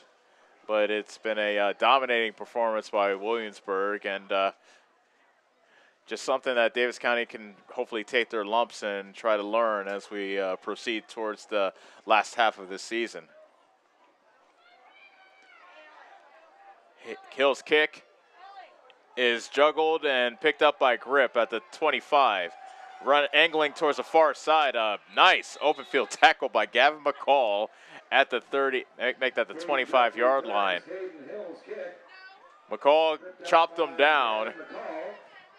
Yeah, McCall had a beat on him the entire way. So full sprint by the Williamsburg returner, and Gavin was ready to lay the lumber on that one. Fortunate for the return man, Gavin didn't get his full pads on him, but still, Gavin chopped him down. Pretty good tackle there in the open field. Full head of steam going by both men there. 1st and 10 from the Williamsburg 24. Kobe Julius has been the quarterback for most of the second half. There's the give to Grip. Taken down from behind by Reeves across the 30 to the 32. Number 6, Cade Ritchie now quarterbacking the Raiders. That's a gain of 8. Picks up 8 yards on the play. Brings up 2nd down and 2 for the Raiders from their 32. 2nd and 2 from the 32. There's a new quarterback in the game, but of course I don't have his number, but that is tradition. Another handoff and a nice tackle. And yeah, you like to see this. The players on Davis County sideline celebrating the tackling and just saying, hey, just keep on playing. Hayden Bowes that time made the tackle for Davis County. 3rd and 1 with 90 seconds remaining as we wind down here in the late stages of this district opener between Davis County and Williamsburg. Williamsburg will move to 1-0 in the district and snap a 3-game losing streak. Davis County's losing streak is now 2, and they'll be 0-1 in the district after the last minute ticks off. Handoff, and they're in the backfield taking them down. That's Gavin McCall. I tell you, he has just a good nose for the football. And again, he's only a sophomore, so, you know, these kids that he's going up against are probably the same age as him, but you look at him as a sophomore with the experience that he has versus these sophomores. We take for granted how young some of our key players are, and it'll be fun to see the progression of these guys over time. Right now it's pretty lopsided, but we're going up against the number 1 offense and number 1 defense of Williamsburg, who are very heavily senior dominated and a very proud program. So we have some bright things coming. Another great play there by a sophomore, McCall. 4th and 2 from the 32. A throw and over the head, and a flag comes down as well. Legal chop block or cut block there. The offensive lineman actually cut against the grain, which you can't do on a pursuing defensive lineman. So a dangerous play, and they call that for a reason. And a legal chop block or legal cut block. Trying to save guys' knees, because that is a dangerous block, and you can't do that. Another call is holding against Williamsburg. It's declined because it was 4th down, so Davis County will take the result of the play, and Williamsburg turns it over on downs. Again, that was no hold, so I'm not sure what they saw, but regardless, the chop block is also kind of a fun call to make when you see them make that call, something you don't see every day, but didn't get to see it there. It's called a holding penalty. Regardless, turnover on downs, give the ball back to the Mustangs here with just over 20 seconds left to play. Davis County probably has time for just one play with a running clock, because the clock won't stop on incomplete passes or out of bounds. Mater hands it off to Smith, running up the middle, taken down by the ankles around the 26-yard line, and that is the final play of this ball game. So all over from here in Williamsburg. Williamsburg wins it by the final score of 49-12 in a dominating performance. We'll take a break and come back to start the post-game show. Davis County drops to 1-4 on the season. We'll talk about what's next for the Mustangs on the Ottumwa Radio Sports Network. John at Collision Corner knows that when you get in an accident and need some work done on your vehicle, you want the process to go smooth and easy. That's why Collision Corner is your best choice. John is a preferred body shop, which means he can work directly with your insurance company. He will handle the claim from start to finish. Collision Corner knows you need your car back as soon as possible, and they will also pick it up and deliver it to you for free. When you have an accident, call John and his team at Collision Corner in Bloomfield. And don't forget to like them on Facebook. Keys Foods in Bloomfield has been serving the Bloomfield area since 1969 with quality cut steaks, ripe seasonal produce, scrumptious bakery cakes and sweets, fresh dairy products, and of course, tasty smoked meats. We also have available hunting licenses, stamps, money orders, and gift cards too. Open till 9 p.m. every day. We pride ourselves in providing small town service in a big way while keeping up with trends and latest items across the country. Yes, Keys Foods is your hometown grocery store and so much more. Keys Foods, where we always take your groceries out to your car. Proud supporter of the Davis County Mustangs.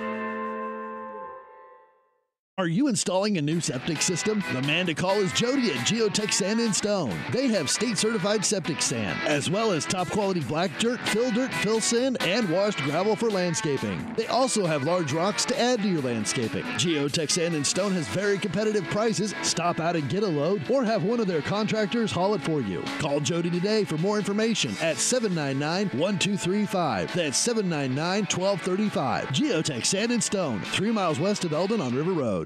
Sometimes life can get a little busy and plans can change. That doesn't mean you have to put your future on hold. With William Penn University's online and evening classes, you can further your education on your schedule. Choose online, in classroom, or blended with locations in Oskaloosa and Johnston. Start your planning today at wmpenn.edu. Classes start throughout the year. Continue your education on your terms, on your turf, with William Penn University.